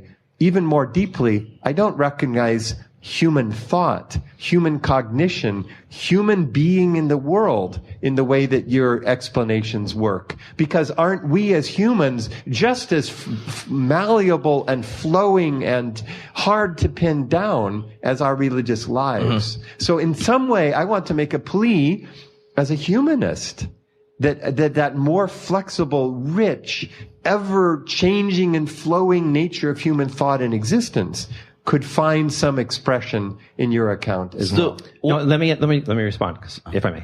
I like the fact that he knows the year version of you he likes the best. Yes. It's a lot like marriage. Yes. Or like a great wine, the Shults 2009, I recommend the Cabernet. Yeah, I don't have to respond. Are you sure? Okay, so I got two questions from Wesley Wildman, and his question kind of has you answering. Okay, it's similarly topicked. Okay, and Wesley asked that the opposite one of you grade the other's response. So Wesley Wildman said, "This is for LeRon. Under what are the conditions you would accept the continued use of God language to describe the depths of things?" And then he goes on to give you adoration about your appreciation of the depths of things, beauty and goodness and that kind of thing. And he says, I just want LeRon to tell me what conditions you're going to bring God back. Like you brought sexy back. to the academy. What conditions would you? Yeah. What conditions would you accept the continued use? Yes. Of God language? And Wesley said in that podcast that my answer would probably be that the word God is just too. Did he swear? I can't remember. Too damn confusing. Possibly. I think he swore. Wesley. He did. Too damn confusing. And that's exactly right. Wesley knows me well. But he also said that maybe in 100 years or so we might come back to it. And I would say probably not. And here I can tie in to my response to Philip.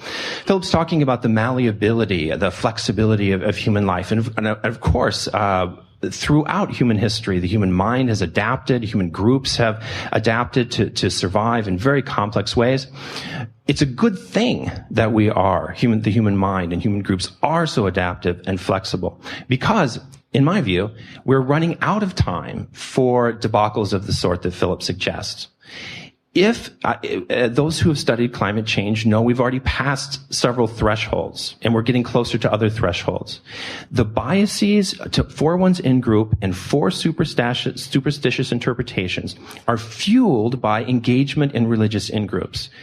That is not helping getting the whole world on board to deal with climate change. The same could be said about economic injustice, the classism, another bias that evolved naturally as hierarchical groups separated, and priests played an important role in that. This was extremely helpful to hold together empires, but it's no longer helpful in a consumer capitalist culture in which there's so much excess and injustice.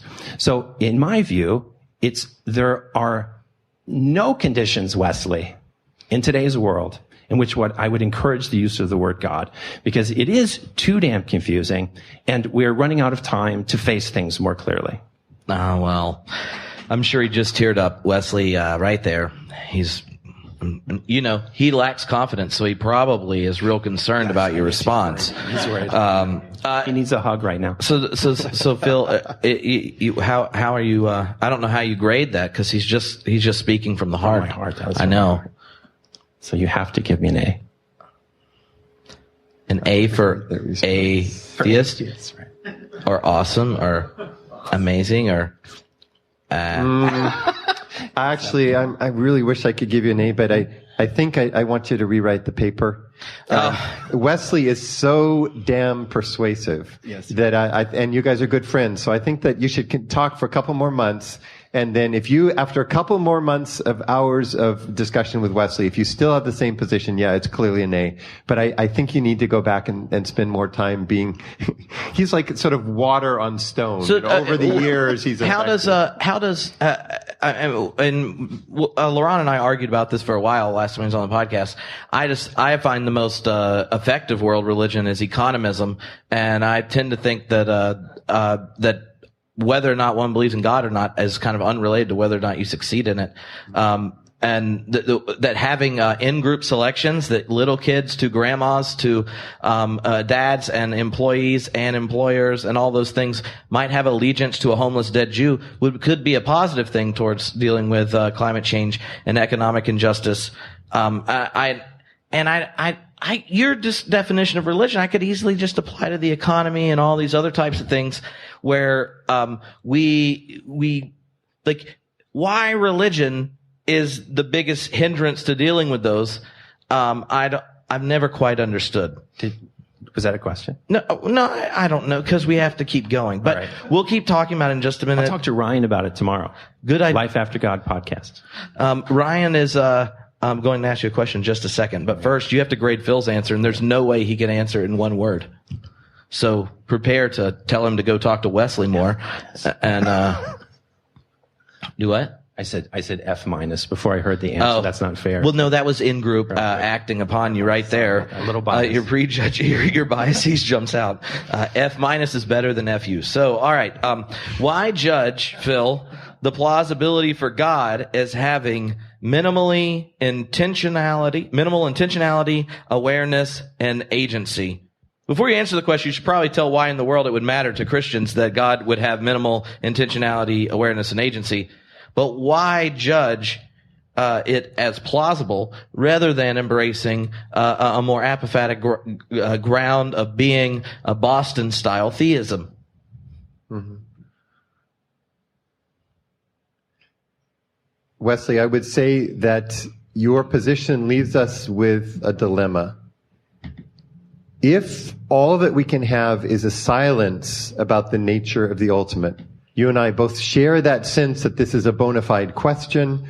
You've published frequently on that quest. You're very interesting because you want to retain the idea of God, and that you think that this quest for ultimacy and ecstatic experiences that seem to point in that direction are extremely important. That gives us these points of contact. But you leave us with a dilemma.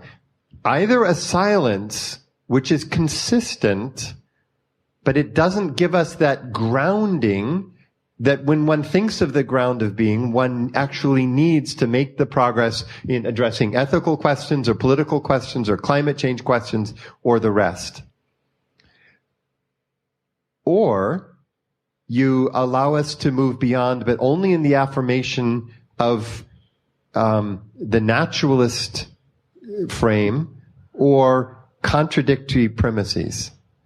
And I would say that the strongest reason for me to come out on this with Steve Knapp on the side of minimal personalistic theism, an ultimate which is not less than personal, not less than valuing, not less than able to apprehend beauty and these other qualities, is that view alone allows us to give an account of ourselves and our relationship to each other and to the universe that is, I argue, consistent, it's coherent, it's comprehensive, and it allows us to formulate the meaningfulness of our existence as individuals with each other and with the universe. And I believe in your view, Wesley, that's not a contradictory position. It's not one that has to be negated. It's one that could be possible. So it's what can be achieved by this view, minimal personalistic theism, and cannot be achieved without it, is the main reason why, in the end, we should accept the plausibility of this view and not treat it as fully symmetrical with the alternative. As you say in the view, 70-30, and you reverse it 30-70. And that would be my main argument for my view. All right. So while you were talking, Steve Knapp just joined on to the thing. Hey, Steve. Hi there. Oh, wait. Hold on.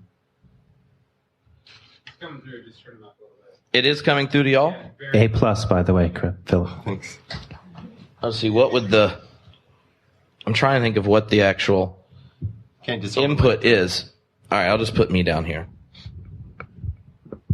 Tell this guy to just do it in one sentence because it may be hard to understand. All right. Hello. There he goes. I assume if you're jumping on, you had something to say. So why don't you say something a little quick, and then we'll let LeRon and Phil close it off, because you don't not answer the call when a president of a university calls. Well, first of all, it's been a very interesting debate. Can everyone hear me? Yeah. At this point? Great. So, I mean, I guess what I'm really struck by, there were a lot of places I wanted to jump in. For example, I wanted to talk about genetic fallacy at a lot of moments when LeRon was speaking, but I think Phil has already taken care of those pretty effectively, and that is the general question of why the fact that a possible naturalistic explanation is available means that the naturalistic explanation is necessarily true. And of course, those are well-trodden grounds. We don't need to go through that. I think what really struck me as I was listening to this debate was how often LeRon, I have a question for both LeRon and a question for Philip. My question for LeRon is concerns how often I found myself hearing him use highly charged transcendental terms like justice, speak of the moral consequences of religion, and so on in highly charged terms. And I was wondering, without a transcendental framework, what exactly he meant by that. And this is, of course, a perennial question, and he probably has a take on it that I'm not familiar with it, but I'd really be interested in that. I mean, I guess my initial question was the genetic fallacy question. That is why he would think that the very fact that a hypothesis was available for explaining away religious claims meant that they were necessarily false. But I think he's already dealt with that. I think he's already said that there's no necessary consequence from the availability of a hypothesis to the necessity of falsification. So we can perhaps agree on that. But what I'm really interested in, having listened further to the debate, is why he thinks it's permissible for him to use morally exigent language, like language about justice, when there's no larger framework. Because, of course, under a naturalistic framework, it's not clear why justice matters. I mean, why not simply say, if religion is an effective way of shoring up survival or whatever it might be, we'll just stick with it because it is pragmatically effective. For Philip, I guess, coming out of the debate, I would like to hear a little bit more and invite him to say a little bit more about why the availability of multiple religious traditions doesn't lead him to be more skeptical about the possibility of making any kinds of truth claims out of any tradition about any particular argument. He and I have discussed that over many years, but I'd be interested in this context, having heard the rest of the debate, to see what he might say about that. All right. Thank you so much, LeRon. Yes. Steve, I don't know if you've read the book or not, but in chapter 4, I explicitly deal with the genetic fallacy in some detail, which is not, and I do not commit it and do not think it's relevant. That's what I argue there. For me, the important thing is the phylogenetic fallacy, namely the involved biases that we have that lead us to think that, for example, the only way to think about morality is to appeal to transcendence. So I can see why you might think that terms like justice and morality might require transcendence, but I don't think that's true. I think humans evolved naturally, just like other primates and even social insects, to engage with each other in ways that do require certain forms of altruism. In fact, religion does promote parochial altruism, a sort of valuing of those within an in-group, which unfortunately also activates out-group antagonism. So for me, the metaphysical questions of justice, of goodness, of kindness, of concern for the planet don't require any appeal to transcendence. I'm an organism, a living organism that's going to die. I meet people, talk to people. And I was just confirming. I'm not dying right now. Okay. I hope I'm not dying right now. And here I am trying to understand how to act, how to make sense of the world, and how to act sensibly in society. And I don't feel any need to appeal to transcendent ideas to do that. So if I could just a quick rejoinder on that, it strikes me that position is a little bit timid. I mean, it's not clear to me why one might not experiment with the possibility of injustice as a perfectly reasonable way of carrying out one's projects. If one has strictly imminent projects that are related to one could, one's survival, and there certainly have been lots of examples. One's projects, it's not clear to me what the argument would be against pursuing those. There has not been a great deal of success on the part of secular philosophers in establishing a necessity for proceeding on the basis of justice that is independent of the interests of groups or the interests of anyone else. So, I mean, I can understand how you arrive at your particular preferences, but the question is, why are those justified? I mean, why not be a little bolder in your approach and say, why not be a little more Nietzschean in your approach? And why not simply say, we need to survive. We want to accomplish our projects. We have our aspirations, and let's do what it takes to accomplish those. Why restrict ourselves by these, obsolete notions that may have played a role in our early revolution, as you said, that religious beliefs do?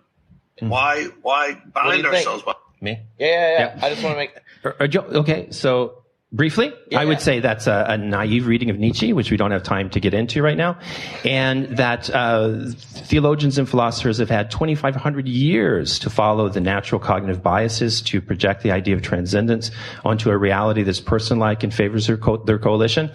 Modernity, naturalism, secularism has had not nearly so long. I personally think Deleuze gives the best current hypothesis, and encourage you to check out my book, Iconoclastic Theology, Gilles Deleuze and the Secretion of Atheism. But I want Phil to have to explain why world religions don't make him just get rid of all this personal, no less than personal deity thing. Yeah, that's a great concluding question. And I think I want to make my final appeal to others who, like myself, bear the name Christian and who identify as theists, as believers in God. And I want to say that in answer to Stephen Knapp's question, that other religions and a close familiarity with their practices and their beliefs and the deep values and altruism that they call for and produce should change the nature of our belief. And I say this as a person who continues to affirm belief in God and a Christian identity. And here's what I think it means. This isn't just skin deep. It starts with a humility that affects the core of our beliefs and the way that we live with other religions in the world. And I want to say the way that we live with people who are non-religious in the world. That level of certainty that this is the way and I know that there is only one way is decreased. But it's actually more frightening than that. I think that our ability to say to the Buddhist, I can explain why he's wrong. Or to say to the Hindu, I can say why she's wrong in her belief. Even that, what I would call level 2, we may not be able to do in many ways. And when I say that my belief in God is rationally indicated, I think I actually need to say for persons who have had the kinds of experience in the world that I have had. And there are many who would say it is a part of the reality of my being in the world, just as I know the love of a family or the gains of an education or the background of a culture, that we need to say at the same time, I know myself as in some way engaged by a being or reality that goes beyond the appearances around myself. But we need to admit that that's based on certain experiences that are constitutive of that belief, and that an abstract, purely rational set of arguments and apologetic probably isn't enough. And finally, the question, I think, is so deep that we need to say about some of our core beliefs, say the resurrection, that this is a level where it's rationally acceptable, I would maintain, to hold this, but that I can't make the case it's rationally indicated given the depth, the complexity, and the difficulty of beliefs like that. And imagine what it would be like if, in dialogue with LeRon and others, that we were able to come to that level, an old word, of testimony, but not the claim of rational proof. All right, so come on back up, Ryan, and I know that you had a question or two that you wanted to ask. And if you aren't physically here, I gave when Ryan and LeRon talked about us tag teaming. I said that sounds like a good idea. And one of the things that I think would be cool, especially knowing the word Christianity is in the title of the podcast, is for you to say a little bit, even if it makes the rest of us uncomfortable, about how listening to the conversation worked as someone who could have sat in both chairs at different times. Mm-hmm. What kind of questions that goes through your mind? Because a lot of us Christians would sit there and we'll always treat it rationally, but we aren't aware of what it really is like to be a person asking the questions and taking them at the gut level until you ask the questions and take it at the gut level. Mm-hmm. And so for ministers or post-ministers or theists or post-theists alike, if you could kind of reflect on it a bit, just so we No, you're going to sit here. Phil sit there. And then just, you get like 10 minutes or so to talk, and then we'll wrap it up. Cause, yeah. But, Trip, first I want to propose a toast to LeRon. Thank you for engaging in the debate. And we may make an X as we've crossed paths, but I think we haven't lost the point of contact. Indeed. Thanks for discussion. You say in Norway. Skål. Skål. Skål. My best Norwegian word. It means you can drink beer now. It means cheers. Cheers. So, there's so many things that have gone through my head as I've listened to this, but, and I would have to say at least 30 to 40% of this conversation is above my pay grade. And, I will listen to this again and again, to try to unravel some of the deeper nuances of what you're saying. But I'm gonna bring it down to the level of, your average person in the pew, or the person who's not in the pew. When I started my year without God, the first line of my first blog post was, what difference does God make? It wasn't even, does God exist? It was, what difference does it make? And then I kind of went into this question of whether God exists or not, which to me has always struck me as a very academic kind of question, which as a academic myself, I'm interested in that question, and I've read both of your books and find them both fascinating, and have engaged actually with the Seventh-day Adventist group around your book at a class in Loma Linda. And but when it comes around to the question of what difference does God make, and this I guess is more of a question for you, Philip, is if as you say in your book, God engages or doesn't engage with humanity even once. Because if God were to engage with humanity even once, it would obligate God to engage in every case to, alleviate evil and suffering and all the rest, then what is the point of maintaining a belief that doesn't have any practical, it seems to me, any practical significance beyond an academic interest in emergence or in how, biological entities go from basic forms of life to consciousness and so forth?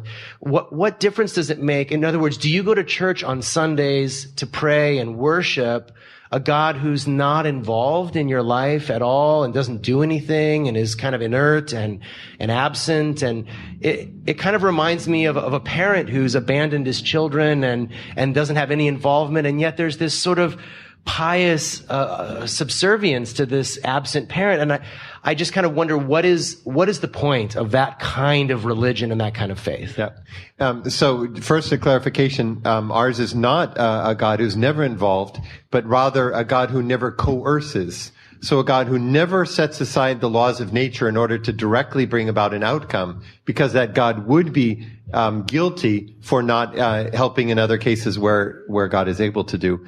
So it is actually a sense of a divine that continually permeates the world around us, but always through the agency of other agents, always as a part of the nature of the universe of reality as such.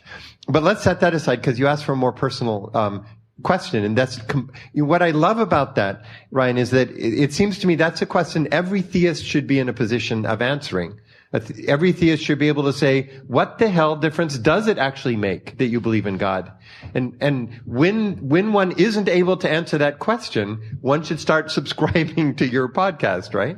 And to read what you do, because or subscribe to it anyway. Yeah, or anyway, yeah, exactly. But so yeah. So it's thank you. Yeah, it's a completely personal question. And I remember the moment. So I was living my year without God, which happened at seminary. How many of you actually have had your year without God happen during seminary studies? Yeah. It's like 53% of the hands in the room just went up.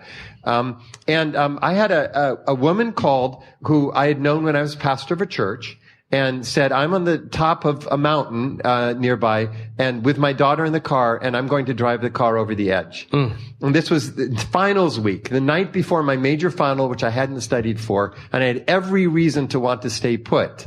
And instead, I found myself saying, please don't do it. Will you promise to stay still till I get there? A lot of pastors have been in that position, probably more than would want. I got on my little motorcycle, that's all I could afford, and began heading up this long highway, the Highway 2 out of Los Angeles. And that meant about an hour of which is what little motorcycles do when they go up steep hills. And I thought, as I looked down on LA and realizing that I was going to fail the final the next day, and I said, I'm an atheist. I no longer believe in God, or at least I'm an agnostic. I don't know. And I realized that at least for me, I could not make sense of my actions, and particularly of what I knew I had to do and the account of myself and the universe I had to give. Namely, it is necessary for me in the fabric of my being to set aside what I'd like to do and to do this thing for this other person. And I realized that in my particular life story, I couldn't make sense of it without God. And that was the point where I think my year without God ended, and I realized that I seemed to be linked with this understanding of a transcendent, immanent presence beyond myself that wasn't going to go away. And I don't present that as an argument, therefore LeRon has made a mistake in this argument, but rather answering that personal question in a way that I bumped into a non-negotiable in the core of my being. I think for me, like, belief in God fell away as excess baggage, because when I postulated a life without God, or a year without God even, it seemed to me that my life was essentially the same. And I think probably someone in your position might say, well, that's of course because God is there anyway, whether you believe in him or not, and sustaining the ground of being and creating the context in which all life can happen and all of the rest. But I still don't. Well, can I just say, maybe the better thing for the theist is not to say that. And so I actually wouldn't say that, which is why I reached out to you and said, let's get together and have a meal or a drink and talk. Maybe the more important thing is for me to tell the story I just told, for me to listen deeply as I have listened to your story, and for us to begin to understand. I think this kind of control of the, I'm gonna lay the G word on you. I'm going to hit you over the head with the hammer, which is the God word, is actually the completely wrong way to understand the grammar and the use of the term. And if we listen more deeply, and if I can understand the nature of the experience of the world that you have, and LeRon has, and many without the word God, maybe that's the right starting point. Right. That stop using the notion God like a weapon, right. which it makes me so sad to see by many theists in the United States. The other thing, I'm not sure this is a question, but I'll just pose it as a thought and you can respond. I even in my post-theistic life, continue to hold a great affection for a philosopher that has not come up in discussion yet tonight, who is Emmanuel Levinas, who speaks of God as in this way, as if to say, and again, I'm an amateur, so pardon me, that God is a kind of ethical call to us, right? And he uses God, the word God, in this playful way that you suggest, which I think I can talk about the same thing without using the word God. And I get the same thing from Jack Caputo, that's this kind of use of the word God, which is not literal, but also not entirely figurative either. And there's this kind of vagueness about it in which can't be pinned down. And, in the context of an environment like this, where we're all chatting, I'm certainly, happy to engage that kind of conversation. Out there in the world where we're talking about Donald Trump versus something else, I'm not sure it matters. This is where it comes back to me. I'm not sure.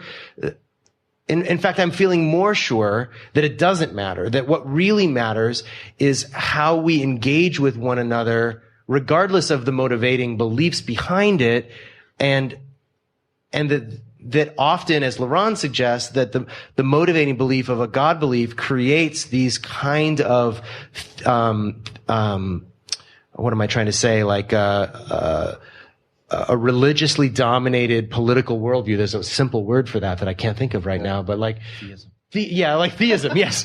No. What's the political version of it though? Anyway, never mind. So, I think that's and then I want you to jump in. I don't know what you have to say, but we've been talking. I'll make a quick response and let LeRon jump in. I think that's actually a beautiful way in which the discussion should progress. If we can begin with, you speculate with a person, who's got a broadly theistic position, Levinas, and the call of the stranger who is always totally other, and in her face we see the call of her infinite otherness to us, a call which is a call to value, a call to responsibility in her face, and a call to hospitality in the face. None of which other. Requires there to be an actual thing, right? And so, but it's wonderful that there's a space of value that we find, and it makes me think of an Episcopal priest in Boston who launched a group called The Gathering in the Cathedral just off the Boston Green. Her name is Stephanie Spellers. And what she had people come together was doing exactly what you said. They came together to tell their stories. And some people told stories that had the G word in it, and the J and the C and a lot of the Christian language. And others told stories that didn't have that word in it at all. And first they found the common ground in their telling of stories in the pursuit of meaning. And then they found that we could understand and appreciate the other when her story had the God word or didn't have the God word. I will always experience life through the context of a God, and indeed a God manifested in a particular prophet named Jesus, known as the Christ. And your story won't have that, I think. And LeRon said in 200 years, his story, if he lives that long, still won't have that. And I think if we have that common ground, I'm going to say that I actually do more justice to the grammar of the God term, more justice to the deepest nature of my belief as a theist by engaging in you with that deep level of commonality without needing to use the sword of the God word to rend us asunder. Mm-hmm. Yeah, I totally agree. The best place to start is by telling stories, getting to know each other, finding a common humanity, and so forth. My experience, the atheists that I've met in Norway and increasingly in America, most of those that I know would stop what they're doing and go to the top of a mountain to care for someone. Just my personal experience, the atheists that I know are the most loving, kind, generous people that I know. So, but of course, there are also atheists who are jerks, and there are Christians who are jerks, right? So it's like there are personality issues that are irrelevant. Right. And so that really ties into your question about what does it matter? And from my perspective, the following brief statistics are good news. The Pew Research Foundation in May found that now the number of non-affiliated or non-religious have overtaken Hindus, over 16.45%. In America, the proposal is that the atheists or non-religious will continue to grow, especially in the youth. Another study that came out in June by Gene Twenge and others showed that between those who are in juniors and seniors in high school and in college are at 30% non-religious or atheists. The Markov models that show that in America by 2042 could be close to 47% atheists. So why, Ryan?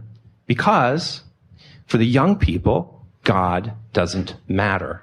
God is irrelevant. They can make sense of the natural world without appealing to an invisible agent. They can act sensibly in society without appealing to a supernatural authority. They just don't need it anymore. So one of the models that the team I work with Wesley Wildman, the modeling religion program, not published yet, but based on structural equation models, suggests that worldwide, if the independently validated structural equation models work, which are not just based on demographics like Pew, but based on economy and all sorts of other things, then the number of non-supernatural believers worldwide will be more than supernatural believers within about 70 to 80 years. In my view, this is because people who are not going regularly to rituals and so forth, simply don't need God anymore. Yeah, it seems to me that, what I've heard tonight is that there is room to believe in God. Like there's a possibility that there's a God. And I agree with that. There's a possibility. But to me, to postulate the existence of a God who is at some level engaged in our lives requires more than just the remote possibility. It requires a kind of compelling, plausibility. And I think the ability for people to simply do without it and come to the same sorts of conclusions and to act ethically in the world, counter our perhaps most base evolutionary impulses, to me is a kind of sort of baseline position for me to say, I would prefer to deal with life as it presents itself to me in the most, sort of to apply Occam's razor in a sense to everything in my life, to say what is the simplest explanation for the world as I encounter it. As a pastor, I was constantly making, excuses for God. I was making excuses for the Bible. I was making excuses for the church. When I stepped outside of that world, I didn't need to make those excuses anymore. I could just accept life as it presented itself to me. I could deal with the world one-to-one as it is. Not to say that I have a perfect grasp on the world as it is. I think the world always evades our complete understanding, of course, but within the realm of my, I got to get up in the morning and do something. Right? I've got to, we can't be solipsists, we got to get up and we've got to go to work and we've got to exercise and we've got to eat food, because we know that those things we know for sure. And at that level, I don't need that extra explanatory layer. So to me, the experiment was, let's take that explanatory layer away and what changes? And for me, not only did nothing change, some things changed in a way that made life more clear to me and more simple, and not simple in the simplistic sense, but simple in the sense of clarity. Mm-hmm. So, and again, that's not to say that there cannot, from my point of view, that there's not a mystery and wonder and lack of ability to understand some things in the gaps. But that, and it makes more sense to me to postulate that there isn't a God unless I feel some kind of compelling evidence. And evidence is the wrong word because I know that gets tossed around, but compelling reason even to say this is important. Yeah. So to your testimony that the word God didn't do anything for you that you needed, and therefore you could let it go, I don't need to say anything. I just need to keep listening. The area where I would push back is the claim that, objectively speaking, men and women in the year 2015 should acknowledge that the baseline is God is improbable and the burden of proof is placed on the person who would believe that there is some sort of ultimate reality or ground of being. And that's, first, I think that can't be shown. And second, I think it involves a way of thinking which goes back before your 1997 book about post-foundationalism. It just isn't true that it's foundationally true that we live in an age where the existence of any ultimate reality is unlikely. And I just think that to claim that that's an objective truth is just not plausible. And it is actually Back to the Future Day. I know it is. Yeah. So maybe Let's drink to Back to the Future. Yeah. So maybe that's, I don't know, something. So I don't know. I've got nothing else. I appreciate that, and I appreciate that that it does come down to presuppositions in a way, or kind of the starting point that the point at which you begin to ask the questions. And I think in my former life, I began with the assumption. In fact, I've said many times publicly that in spite of all of my theological education, up until 2014, or maybe just a little bit into 2013, I had never seriously questioned the existence of God. I mean, I knew about the arguments and I had read some of the famous books, but I never seriously said, well, how do we know?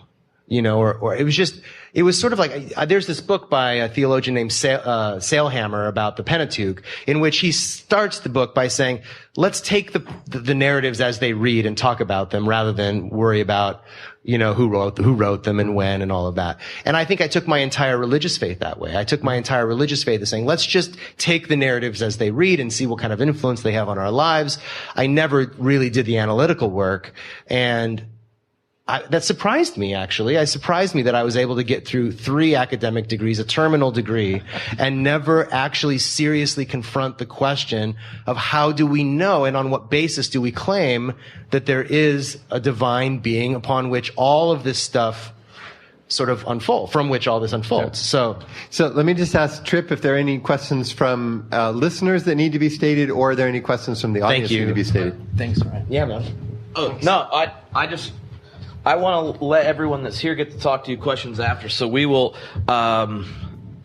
we'll go ahead and wrap up, but I want to let everyone know, if this is your first time on Blab, we've recently at Homebrewed started using it, so just make sure you follow it, because normally we'll have rotating chairs. Like earlier this week, we rotated through the 4 blocks and interacted more. It's just rarely do I get to have 2 people. I read their books and talk to them in my dreams and argue together, just sit here next to me and answering kind of questions I attempted to ask. But, with all eyes closed and heads bowed, let us put our hands together and thank you, Phil and LeRon, for both being here. Thanks so much. Thank you for listening to the God Debacle. Now, you just enjoyed that nerdy excitement. Be kind. Share the brew with your friends. And then come to homebrewedchristianity.com. Give us some feedback. You can leave a message on the Speak Pipe. You can go to our Facebook page, all that kind of stuff. And let me know what you think the next debacle should be. What's a topic? We can get some people with different opinions and have them just debacle there right for you. Maybe even have people you think should be involved in the next debacle. You could make those suggestions. And look, Omar, he's a member of the Homebrewed community, he keeps thinking we need me to have a debacle with some famous Calvinist, and that's just not on the table. I like myself, and I already have trouble avoiding acid reflux. So Anyway, yeah, go over there and remember to participate in the Give the Gift of Jesus this Christmas contest. You give my book to your friends, your family, your favorite fundamentalist. You're just telling them, look, I got a book for Jesus about Jesus for Jesus' birthday for you. And they're like, I guess you really are a Christian. You do that, you send me the receipt for all the ones you buy to bonus@tripfuller.com. You get entered for each book into a drawing for $400 worth of theology books. And then you, your friends, your family, all get invited to an online book club about the book in the new year. That's how it works. So, but since you're still listening, I'm going to tell you a secret. Something else is happening in the new year. We're going to be having a whole 2-month series about God, and it's going to be pretty sweet. Like Amos Young, Andrew Sun Park, Catherine Keller, John Cobb, kind of sweet. There's more. Just saying. You'll find out more soon. All right. Thanks for listening. Peace.